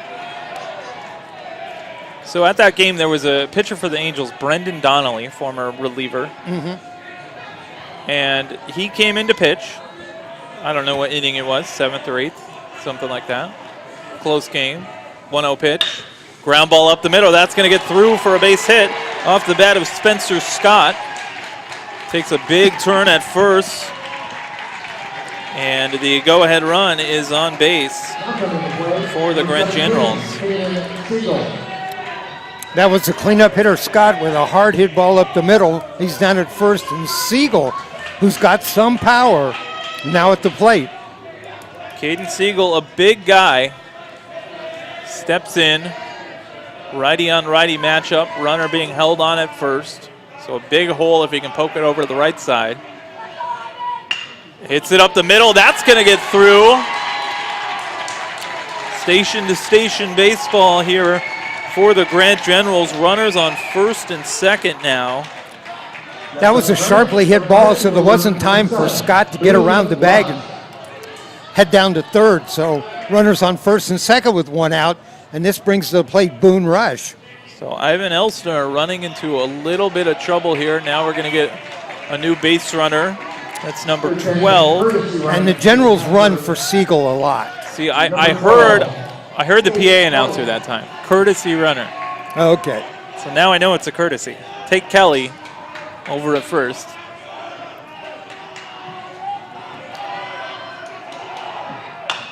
There's a deep fly ball, but playable for the left fielder who comes in a little bit. Companion makes the catch. Off the bat, I thought that was going to be a little harder, but it looked like he got it on the end of the bat. Rush flies out to the left fielder. Number 1, current second baseman, Aiden Moran. His pace is just flying by. I want to focus on what's on the field, but at some point we'll get back to that Frank Robinson story. First and second, 2 outs. I'm sorry, there's 1 out. 2 outs on the board. Here's a deep fly ball, right field, but should be playable as well. No, and there's the grab. My apologies, that's the 3rd out. Right. The Generals pick up 2 hits with no runs. No runs, 2 hits, no errors, 2 left on. We're going to the bottom of the 8th. Lincoln has a chance to win it as we are still tied at 1. 8 hits for the Generals, 4 for the Cardinal. Okay, so Brendan Downey comes in, relief pitcher, doing his normal warm-up tosses, and then as soon as he's about to start the inning, Frank Robinson comes out and talks to the home plate umpire. Home plate umpire goes and talks to another umpire. Then they go and talk to Brendan Donnelly. And they're like looking at his glove. And then I'm a fan. I'm in the stands. I'm not exactly sure what's going on. Maybe it was more clear if you're watching the television broadcast. And then Donnelly gets tossed out of the game before he's thrown a pitch. Turns out he had some sort of substance on his glove. So naturally, Angels manager at the time and longtime manager Mike Scioscia comes out and argues his case and wants to know what's going on. And him and Frank Robinson get into it a little bit. And then Jose Guillen, former Angel, comes out of the dugout who famously just butted heads with Mike Scioscia. And it was pretty clear what had happened. Brendan Donnelly, whatever substance he had on his glove, he'd been using that for a while. Jose Guillen, formerly on the team, knew what was going on, knew something was fishy, and he let the cat out of the bag and got him tossed. I think he got suspended for a little bit.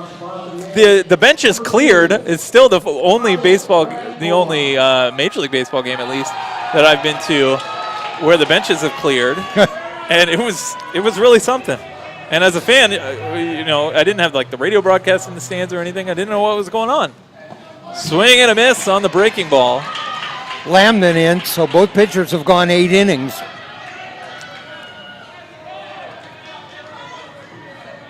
Kyle Gragnola, the leadoff man for the Lincoln Cardinals, 0-1. Did he go? He did. On a pitch that was way outside, tried to check his swing. Triple to start this game.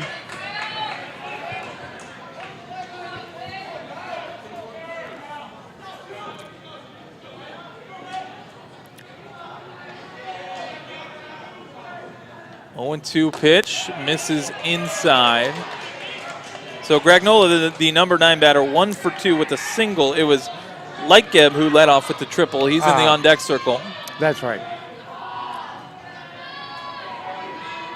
1-2 pitch, breaking ball, just gets a piece of it. Stays alive.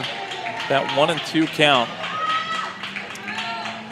The right-handed hitting Kyle Gragnola, right fielder.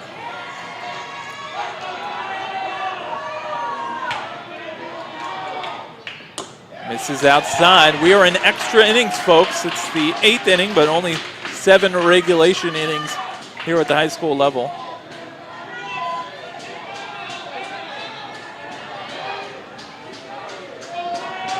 Two-two. Breaking ball. Don't know if he meant to do it, but he fouls it off.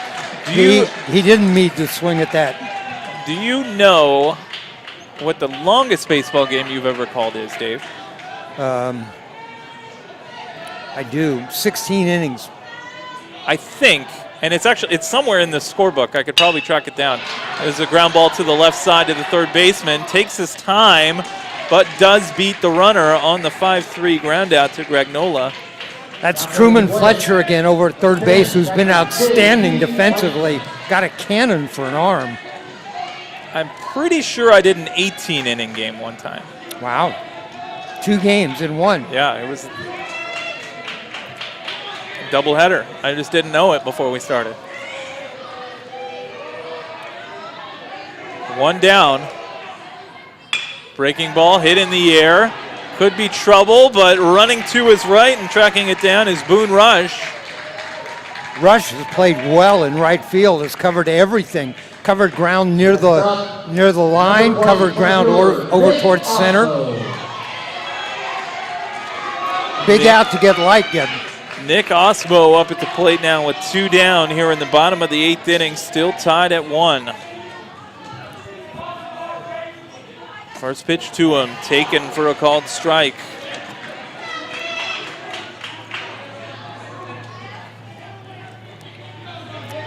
Both pitchers going the distance thus far. Elster and Lambden. Ground ball to the left side, but foul. Pulls it.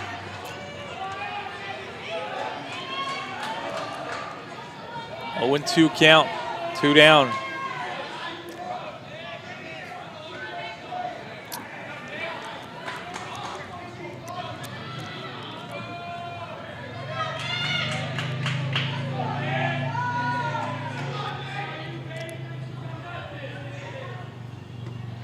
This is down low. 1-2. The sun has set. Dark blue skies above. Still a light breeze blowing out to left field. And here's a ball hit into the gap in left center. That's going to touch down and bounce up against the wall. Rounding second, he's going to try for 3, and in there safely is Nick Osmo, and the winning run is 90 feet away for the Lincoln Cardinals. So a double and a triple for Osmo. He's hammered the ball. That was hit between left and center and all the way to the wall. So now there will be a meeting at the mound. Nick Osmo being cheered on by the Lincoln faithful.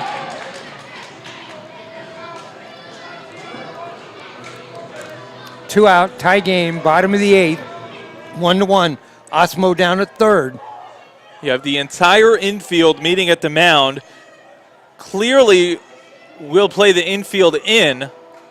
Probably the outfield too. They need to cut down that runner at home. Oh, wait a minute, there's 2 outs. Yeah, you don't need to play the outfield in.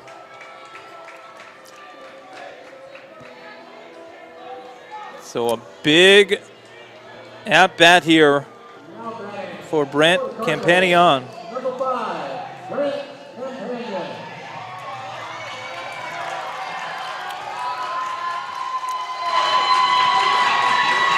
You have to be careful there. A pass ball could win this game. So the middle infielders are playing deep. A little surprised to see that. And you mentioned the pass ball. Clearly they have a lot of confidence in Siegel behind the plate to throw the breaking ball. They do. So it's up to Companion. Another breaker. A nice stop there. Osmo made a move towards home in the beginning just to try to distract Kenji Lambden. See if he does that again. Yeah, with that right-handed pitcher, he's not even looking at third. Right down the pipe, taken for a called strike. 2-1. The winning run 90 feet away for the Lincoln Cardinals, looking to break a 15-game winning streak for the Grant Generals and even up their records. Drilled into left field, but can it stay fair? No, by inches. Companion unable to end this one. We do have some action in the bullpen for the Generals. You can see down the left field line, right where that ball landed. Right, both teams have somebody up now. Deuce is wild, 2 balls, 2 strikes, 2 outs.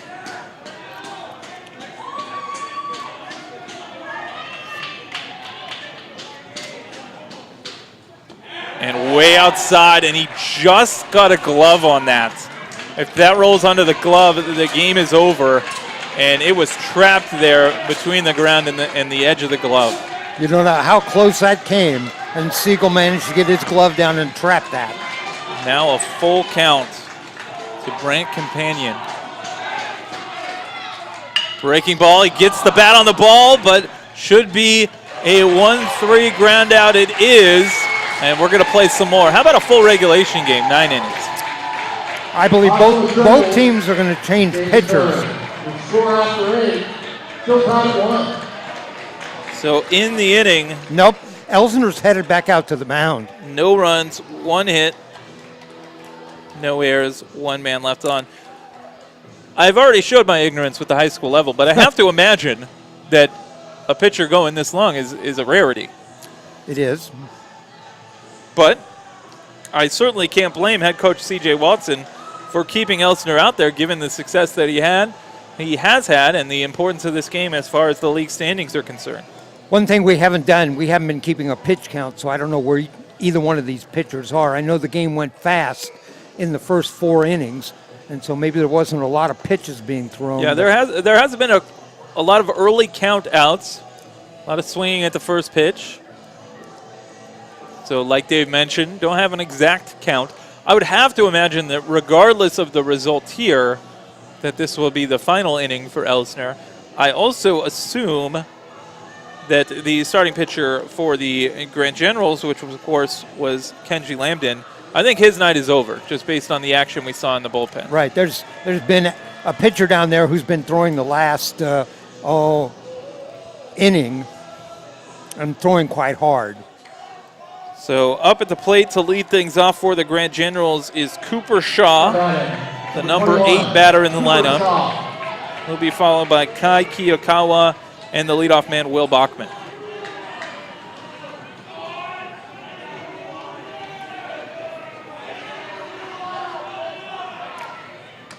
You know, the guy was looking for the fork. He must be the one with the Chinese food. Oh, we can smell it. I can. Oh, my goodness. I can see him. He doesn't have a fork. He's using some sort of contraption to shovel the food in his mouth. 2 balls, no strikes. Shaw steps in. He's just turned it into finger food. He has something in the right hand. There's a called strike. 2-1. I mean, you'd think there has to be a fork here somewhere, but we didn't have him.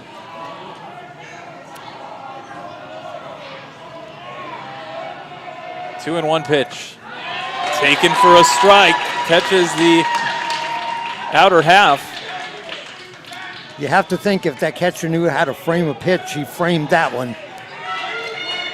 Evens up at 2 balls and 2 strikes.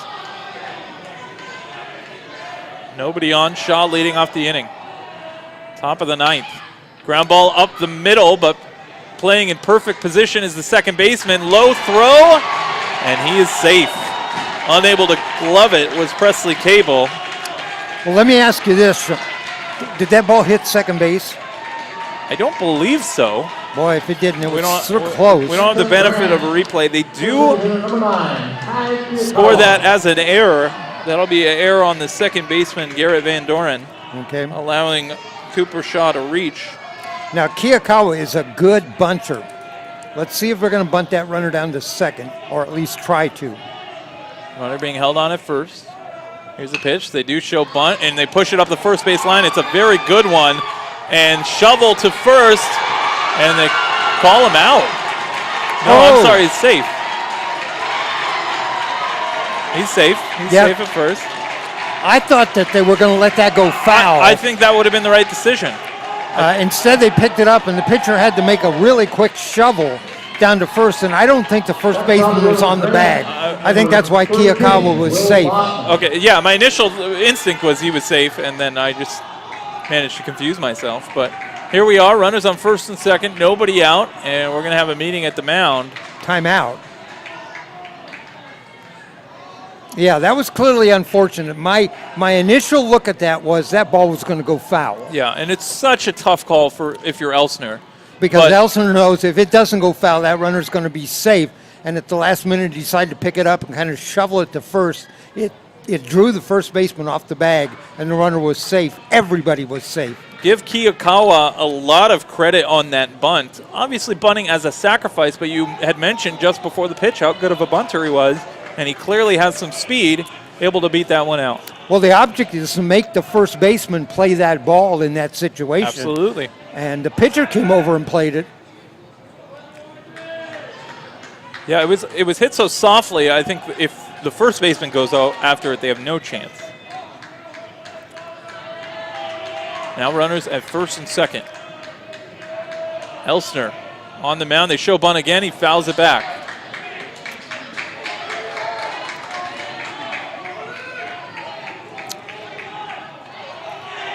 So, assuming they keep the bunt on. Bachman, a good base runner.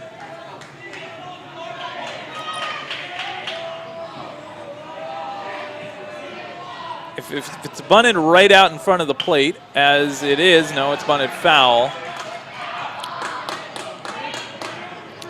I'm just kind of internally wondering, do you think they would take a shot at trying to get the lead runner in any scenario, or they just get the sure out at first base? If the ball's that close to the plate, if he bunted like that, and the catcher could get his hand on the ball, my guess is they were going to third, except the third baseman was charging.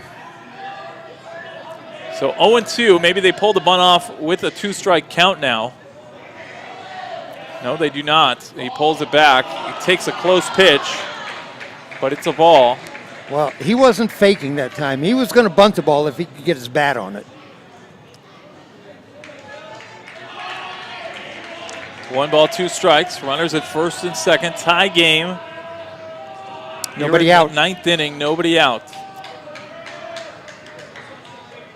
Shows bunt again, pulls it back, he takes the ball.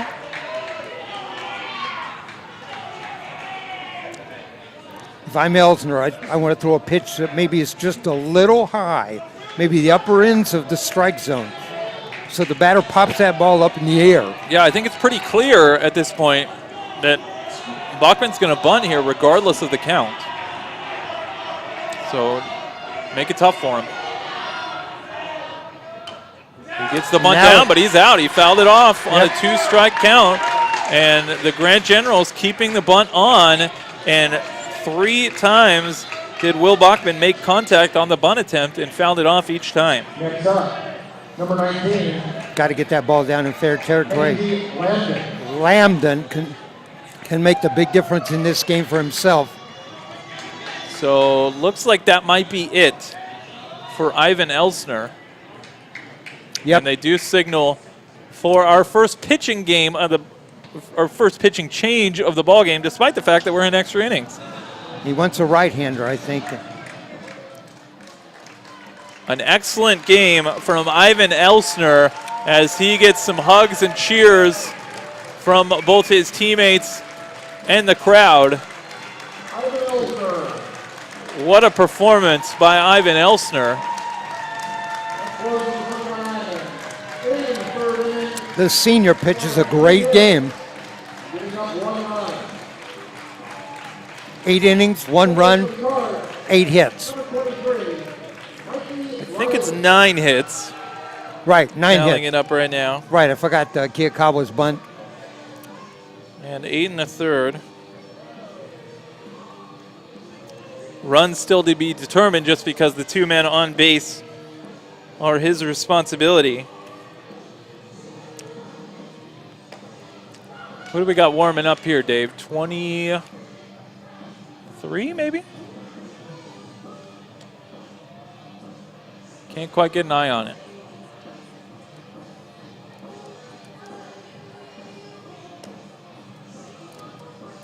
I think it's 23. That would be Mikey Riley.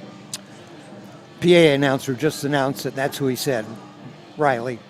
There we go. So Riley was in the game as the DH, so he'll just take over on the mound. And pitching in a big spot here.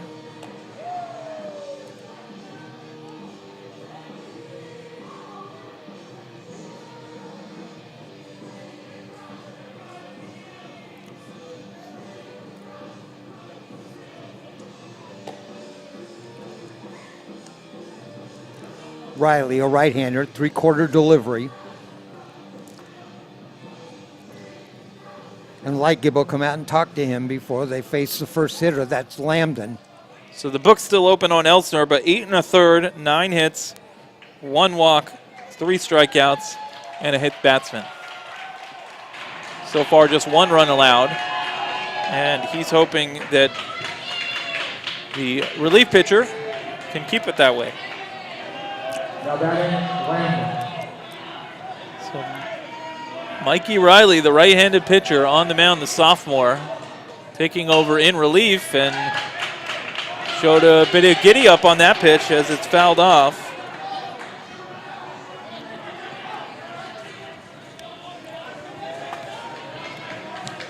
Kenji Lampin. Wagstaff on deck. Lambden. Pitch is taken for a called strike. 0-2. Throw him the bender. Lambden 1 for 4. Riley looks nice and fresh.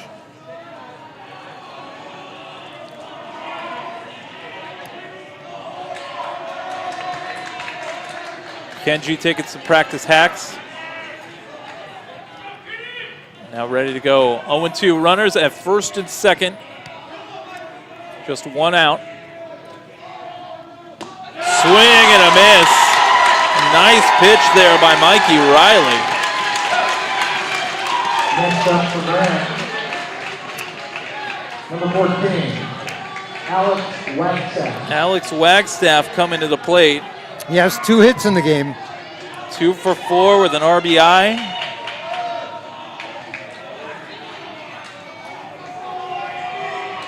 Left-handed batter. Swings at the first pitch, fouls it off.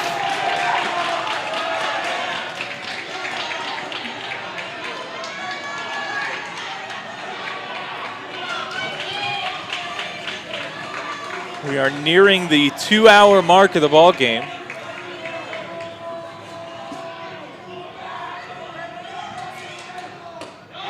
Taken just inside. And you can tell Mikey Riley has a little bit more velocity than Elster did, at least in the later innings. Riley coming in, throwing the heat. A very vocal group of Lincoln fans right below us. Hit in the air. Right field. That's going to drop. Here comes the run. Here comes the run. The throw. It's late. The Grant Generals take a 2-1 lead on an RBI single by Alex Wagstaff, his 3rd hit of the ball game. 3 hits, 2 RBIs. Cooper Shaw scored from first. Runner goes down to third. Runners at the corners, first and third, 2 out. And this is the cleanup hitter, Spencer Scott. Number 5, Spencer Scott. Big night for Alex Wagstaff. The Grant bench certainly pumped up, and why wouldn't they be? They want to make it 16 in a row. First pitch catches the corner, 0-1 to Spencer Scott. So Elster, 2 runs allowed now. The man on third, still his responsibility.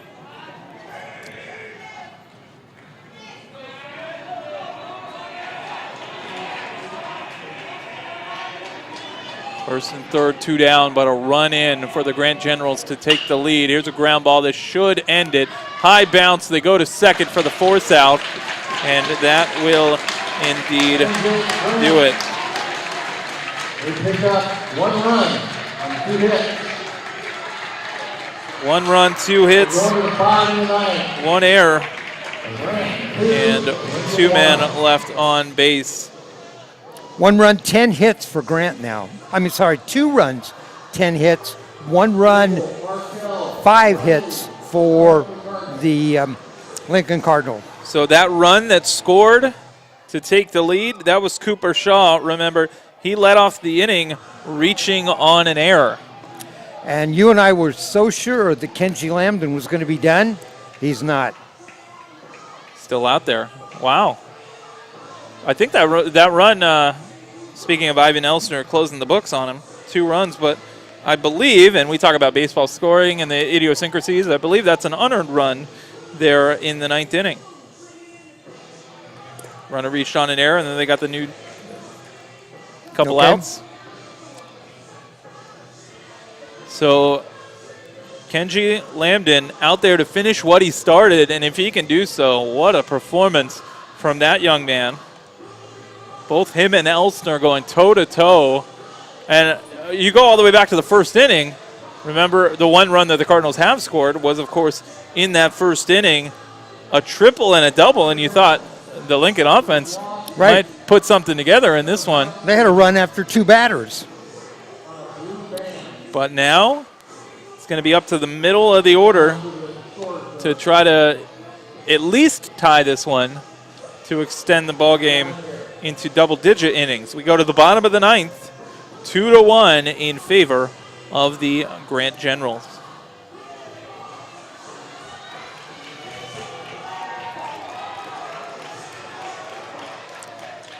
moving on to the bottom of the 9th. First baseman, number 24, Presley Cable. Presley Cable will lead things off against Kenji Lambden. And the Lincoln faithful, they haven't gone anywhere. They want to see this through.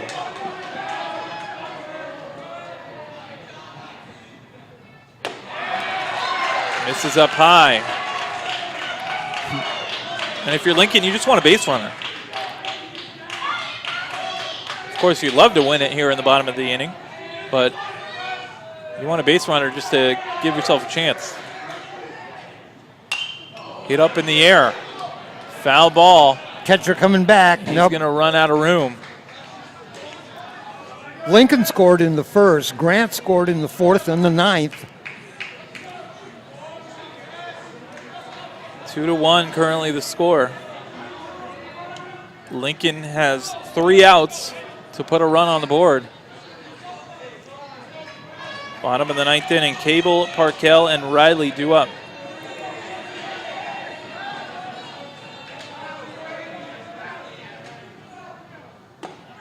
Taken for a called strike.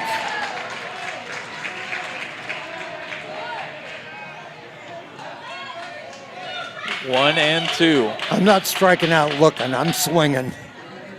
Don't blame you. How does Presley Cable feel? He's going to take that pitch, and rightfully so.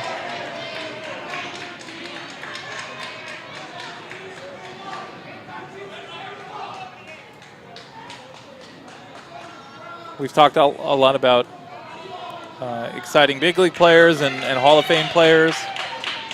How do you feel about Vladimir Guerrero Jr.? Pretty good. By the way, the batter's got number 24 on. You know how many players wore 24? In general, or what are we talking here? I'm like sure. Ken Griffey Jr., like Willie Mays. I thought you wanted a number. You said how many players have there's definitely been some Hall of Fame caliber players. Exactly. 2-2. Nobody out. Presley Cable looking to put the bat on the ball. And he can't do it on that one. Wasn't Willie Mays Barry Bonds' godfather? Yes.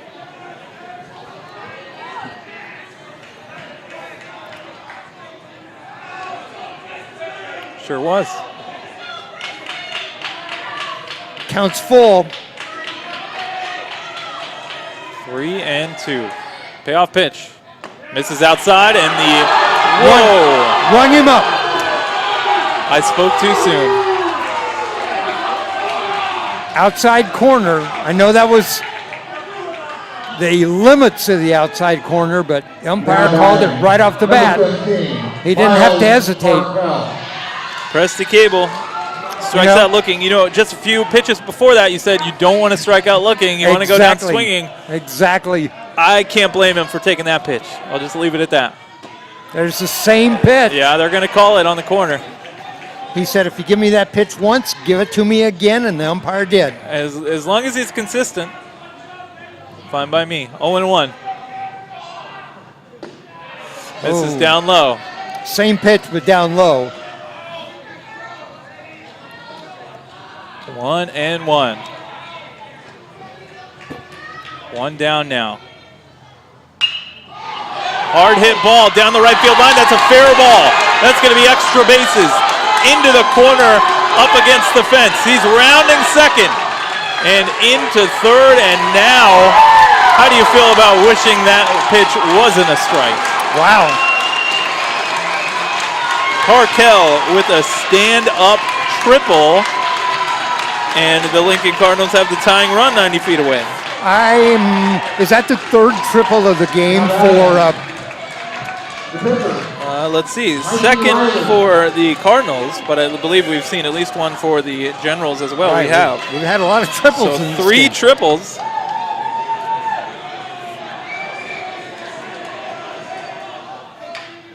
Ground ball foul. Swinging at the first pitch is Mikey Riley. So he gave up the go-ahead run in the top half of the inning. It would be something if he could bring home the tying run. Get that run back.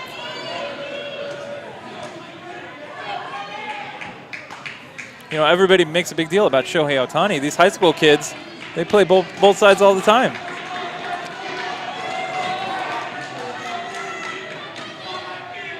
Oh, 0-1, swings and misses.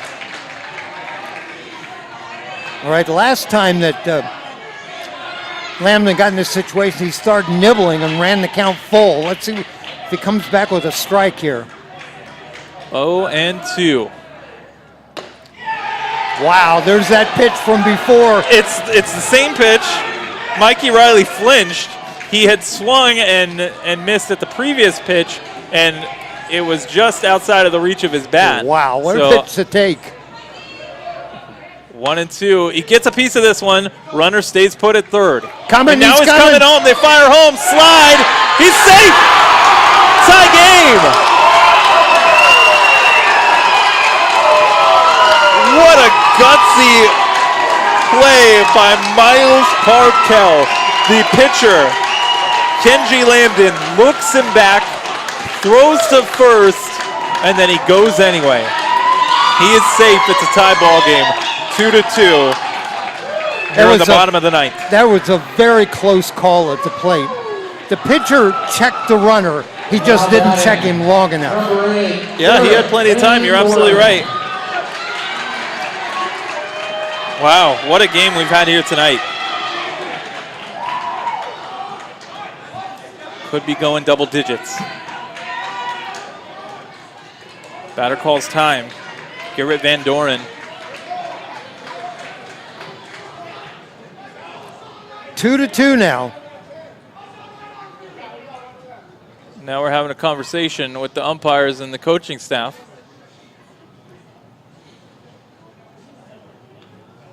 They're friendly, but we know it's a tight ball game. Not sure what the conversation is here. I'm not sure either.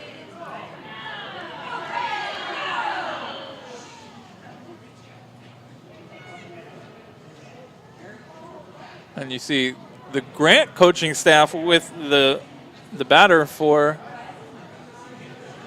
Lincoln. Now they're pointing towards the dugout. I don't know what's going on. I'm not sure either. Coach Cobbs is heading out to the mound.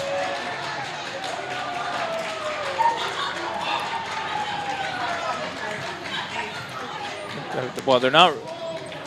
Okay, they are handing the ball off. Okay, we're seeing some changes here. Okay, so it looks like the third baseman. Well, I'm going to wait till it's all said and done before I make any announcements. First on pitcher Kenji Lambden. Terrific performance. Gives up 2 runs. Well, that's it for Kenji Lambden. He did come out. Well, it was a terrific game for him. It's a shame that he wasn't able to finish it off, but if you're a Lincoln fan, you're thrilled to score that tying run. Ultimately, Kenji Lambden going 8 2/3 innings, allowing just those 2 runs.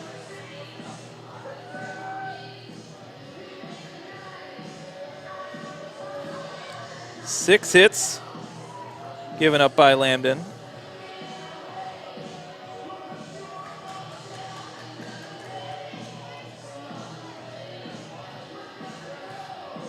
Unofficial, but I count 3 strikeouts.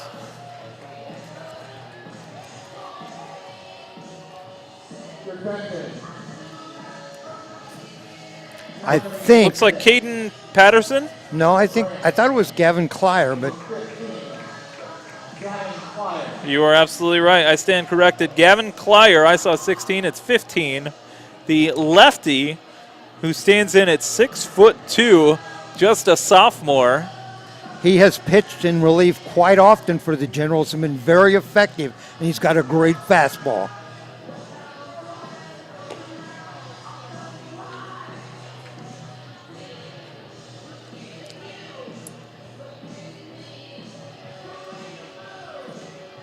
As we see Kleier warming up. Last we checked in on the Major League Baseball scoreboard, there were only 2 games in action. Let's see where they're at currently. The White Sox, I believe this was the score when we checked in, they defeated the Red Sox in the Sox battle, if you will, 6-4 on Chicago. And the only game left is the Angels and the Blue Jays. Angels currently leading it 5-2 in the bottom of the 6th inning. And here's a partial score. The Yankees 3. What?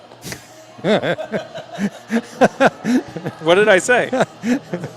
You remember, who was that guy, the comedian? You lost me. I get it now. There was clearly a joke there. Yeah, right. All right, so after all that, Garrett Van Doren's still up at the plate. 2 outs in the inning. Now batting, Van Doren. 2 outs, and kind of a weird delay. But after all that, we have a pitching change. Gavin Kleier, first pitch strike from the big left-hander.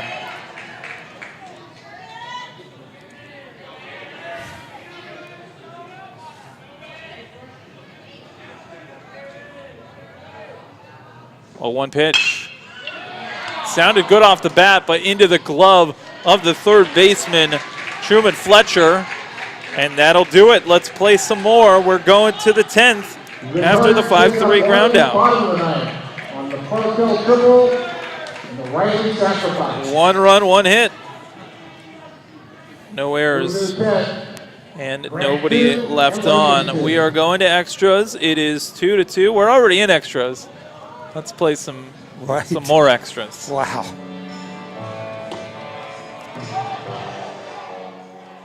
Still out on the mound is number 23 for the Lincoln Cardinals, Mikey Riley.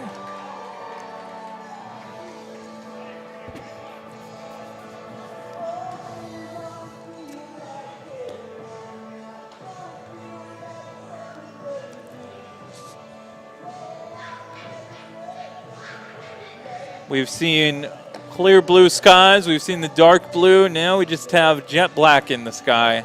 And the lights doing their work here at Ron Tonkin Field.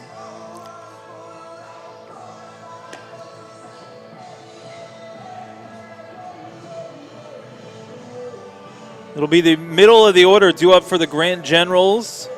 Caden Siegel, Boone Rush, and Aiden Moran.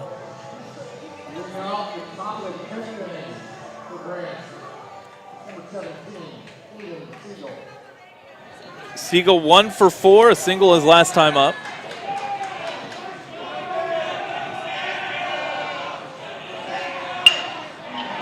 Right back up the middle, that'll do. Base hit, first pitch swinging is Siegel.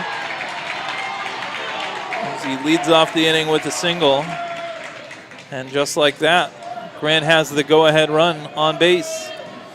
Boone Rush coming to the plate. I don't think he'll be swinging. The Generals run for Siegel a lot. Courtesy run. Now batting for Grant, number 7. I think it's Tate Kelly running down at first base. Kelly over at first. Rush at the plate. He's 1 for 3 with a walk. I'm sorry, 0 for 3 with a walk.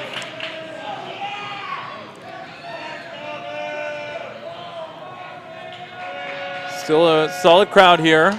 Shows bunt and gets past the catcher. He pulls back and he's going to cruise into second easily. All right, don't have to bunt that runner down. The pass ball gets the runner down to second. Rush back at the plate. 1 ball, no strikes. Everything worked out. And now if you're Rush, I assume the bunt's off, but you never know. Nope, still on, trying to get that runner to third. He bunts it foul.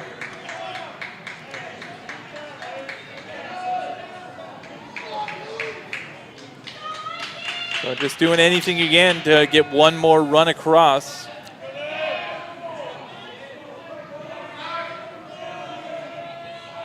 Count even at 1.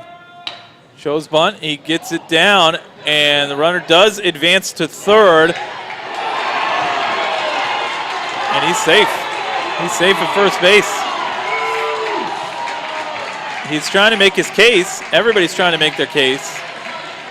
Tate Kelly with a good job down at second base. He waited and waited, forced the runner or the fielder to go to first, and then took off, got down to third. The throw was wide down at first base, safe at first. So what happened there was Riley was trying to get the runner to stay put, and he was kind of caught in the middle there. And Riley was looking at him, and then finally decided, oh, wait, I got to throw to first. Right, I got to get somebody. And too late. So an unfortunate spot here for the Lincoln Cardinals. Now runners on the corners. Nobody out. Nobody out. And I'll say this about the bunt. It's something you see less and less these days at the higher levels, but it sure does put pressure on the defense. Wow. And when you have... That was pressure right there.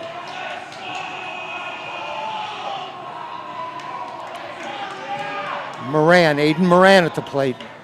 Runners on the corners. They show bunt again. The ball gets away. That's going to be a run. Brent Generals quickly get that run back.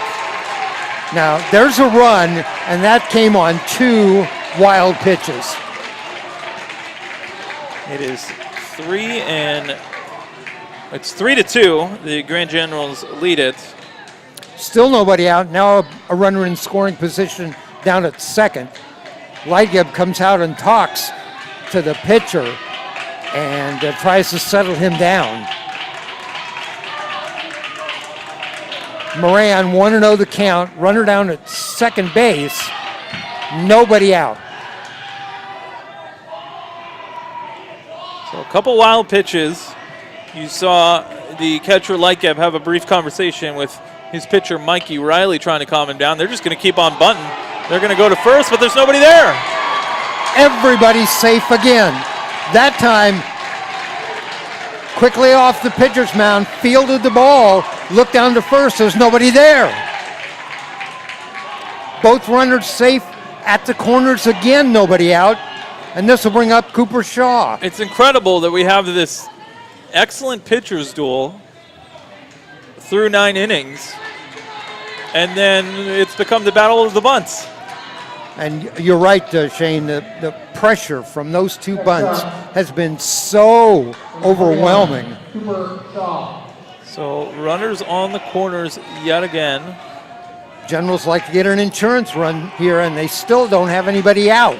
2 bunt singles, and they're going to keep trying. Why not? Why Bunts not? it foul. Shaw's going to bunt the ball again. They're going to make them make a play. Runners on the corner, nobody out. I don't think the Cardinals can afford to give up another run, and I think if there's another bunt, they're coming home. We'll see where the bunt ends up.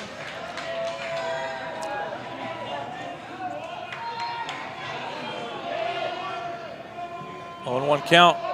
Pulls it back. Hit him. Oh, it did hit him. Now the bases are loaded. It hit Shaw. And you can see Riley arguing a little bit. Maybe he's upset that Shaw didn't try to get out of the way, but he was trying to bunt at the ball. Well, what can you say about Shaw getting out of the way? The pitch was way inside. Agreed. Number 9, Kai Iyakawa. So it'll be up to the number 9 man, Kai Iyakawa. What did they say last time? Add on. What did they say last time Kiyakawa was up? You tell me, Dave. He's a very good bunter. They're going to try it again with the bases loaded? He takes a called strike. No sign of a bunt there. Suicide squeeze? I think now you have the bases loaded, you want to tack on and just finish this game. Yeah, I'd be swinging away too. Runner dancing over at third as Kiyakawa takes a called strike. Moon Rush at third, Moran at second, Cooper Shaw at first. Nobody out. Infield in. Called strike 3. Can't do that. Can't look at a third strike. Well, that one wasn't questionable. Will Bachman up. Top of the order. Bachman 0 for 4. He was hit by a pitch in the 7th inning. His 6th plate appearance. First pitch taken for a called strike. When Riley's on, you could tell he has good stuff. He's settled down now.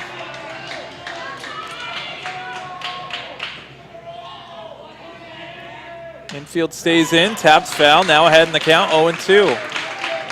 He had an 0-2 count on Kiyakawa, now got an 0-2 count on Bachman.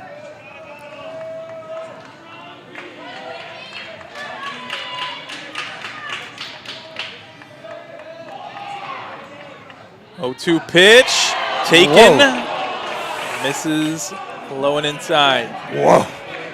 And the catcher, you could see Jake Lightgeb having a conversation with the home plate umpire after that one. You're going to ring my guy up? Right, I wouldn't have taken that pitch.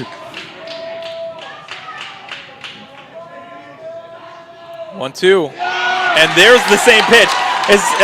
Like I said, at least he's consistent. Called strike 3. Bases loaded, 2 straight strikeouts looking. All right. Lambden. Mikey Riley, can you finish this off, allowing just 1 run, strand the bases loaded, and give your offense a chance? Lambden needs to put the ball in play. Lambden puts it out of play, fouled off to the right side. Boy, if Riley gets out of this with 1 run, it'd be pretty amazing.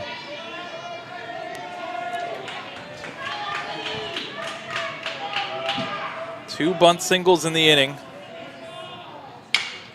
Popped up high in the air, foul territory. Lightgeb having a look, and they let it fall. Fell between Lightgeb and Parkell. Lightgeb and Parkell. Lightgeb just overran it, and then Parkell expected him to get it. You know. So you hate to give the batter another chance. We'll see if Riley can finish him off. That's not an error, but that's a mental mistake.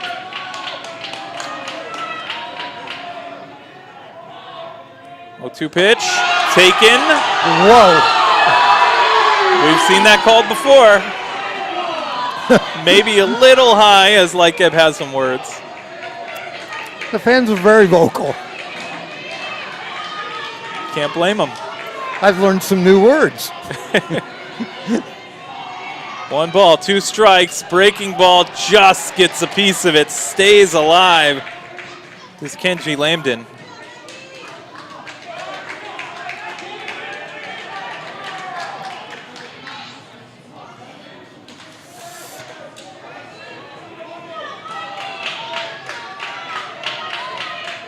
Bases juiced. Brent General's taking the lead. That ball is taken outside. Luckily for Lightgeb, doesn't let it get away from him. Luckily for Lightgeb, Riley came off the mound and came towards home to cover the plate. 2 balls, 2 strikes, 2 away.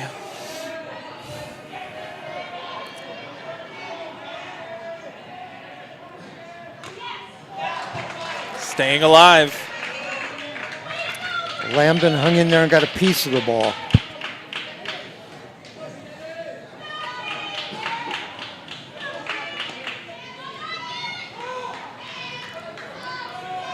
Boy, the outfield is deep, especially the right fielder. Boone Rush at third as this one's fouled away. Aiden Moran at second, Cooper Shaw at first. If you're just joining us, well, we're in extras. We're in the 10th inning. Lincoln scoring in the first. And then a couple runs by Grant. Grant took the lead in extras. Now they've taken it again here in the 10th inning. Another pitch fouled away by Lambden. And the Generals have scored in both the 9th and the 10th. And a close play in the bottom of the 9th inning, allowing Lincoln to score on a play where if it would have been an out, would have ended the game.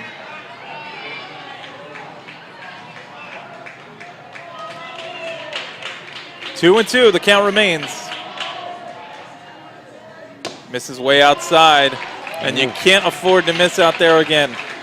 Way outside, right. No place to put Lambden. Pitcher can't miss, and Lambden can't look at another third strike. Biggest pitch of the game here. Full count, nowhere to put him, bases loaded.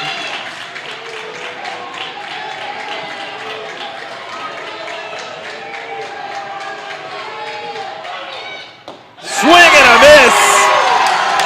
And the Lincoln Cardinals and Mikey Riley, after allowing 3 straight singles and a hit batter, strikes out the side to give his offense a chance and keep it a 1-run game. In the inning, 1 run on 3 hits, no errors, and 3 men left on. So we go to the bottom of the 10th inning, and Lincoln trailing now, but you get the sense they're a little pumped up after those 3 straight strikeouts. Gavin Kleier on the mound, the left-hander, the sophomore. He's pitched some big games this year. In fact, pitched last night. So Kleier going back-to-back. He came in, got the only batter he faced in the 9th inning on a 5-3 groundout. That was Garrett Van Doren. It'll be the 8, 9, and 1 hitters due up here in the 10th inning.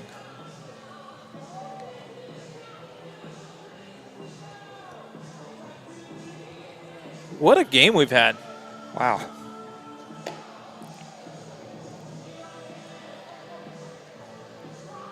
Spencer Goldman, who will lead off the inning. 1 for 3 with a single.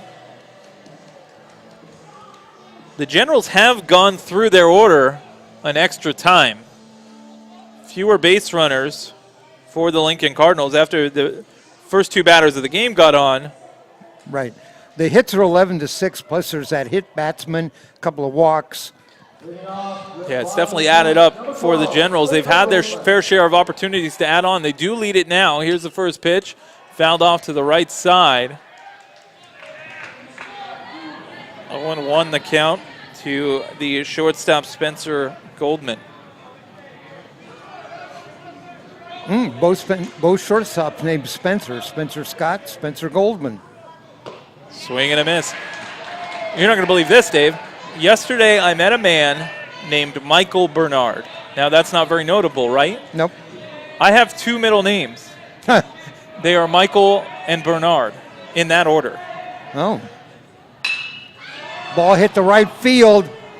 Looks playable, and it is. 1 down. Boone Rush has been so effective out there in right field. Gragnola, the dangerous hitter, tripled. I'm sorry, he's the 9 hitter. It's Lightgeb who tripled. Gragnola up at the plate. He does have a base hit in the ball game. Just looking to get on base here. Lincoln trailing by a run. Takes the pitch for a ball. So does the Lincoln offense have any fireworks left in the tank? Kleier looks like a pitcher. He throws like a pitcher.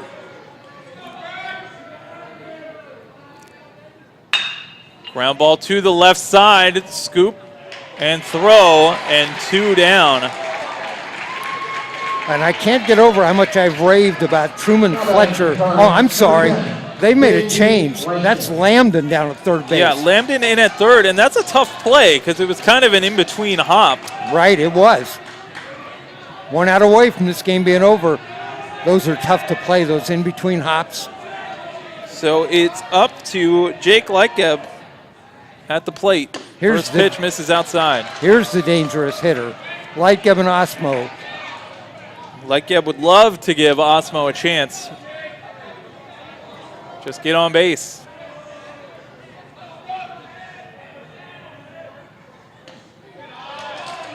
Pitch misses outside. And after all that, as good as Lambden was out on the mound,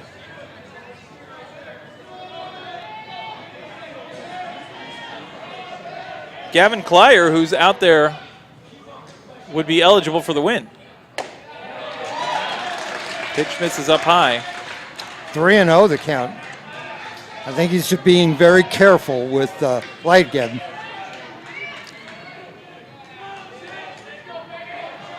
I doubt he throws him a pitch right down the middle of the plate. And he didn't. Up high, and you see the little fist pump from Jake Lightgeb. He knows that was his job, get on base, and he did just that. Now, I don't know what the speed situation is for Lightgeb, but do you consider at all a possible stolen base attempt? Against a lefty on the mound, that's tough. Look how deep the outfielders are. They're quite deep.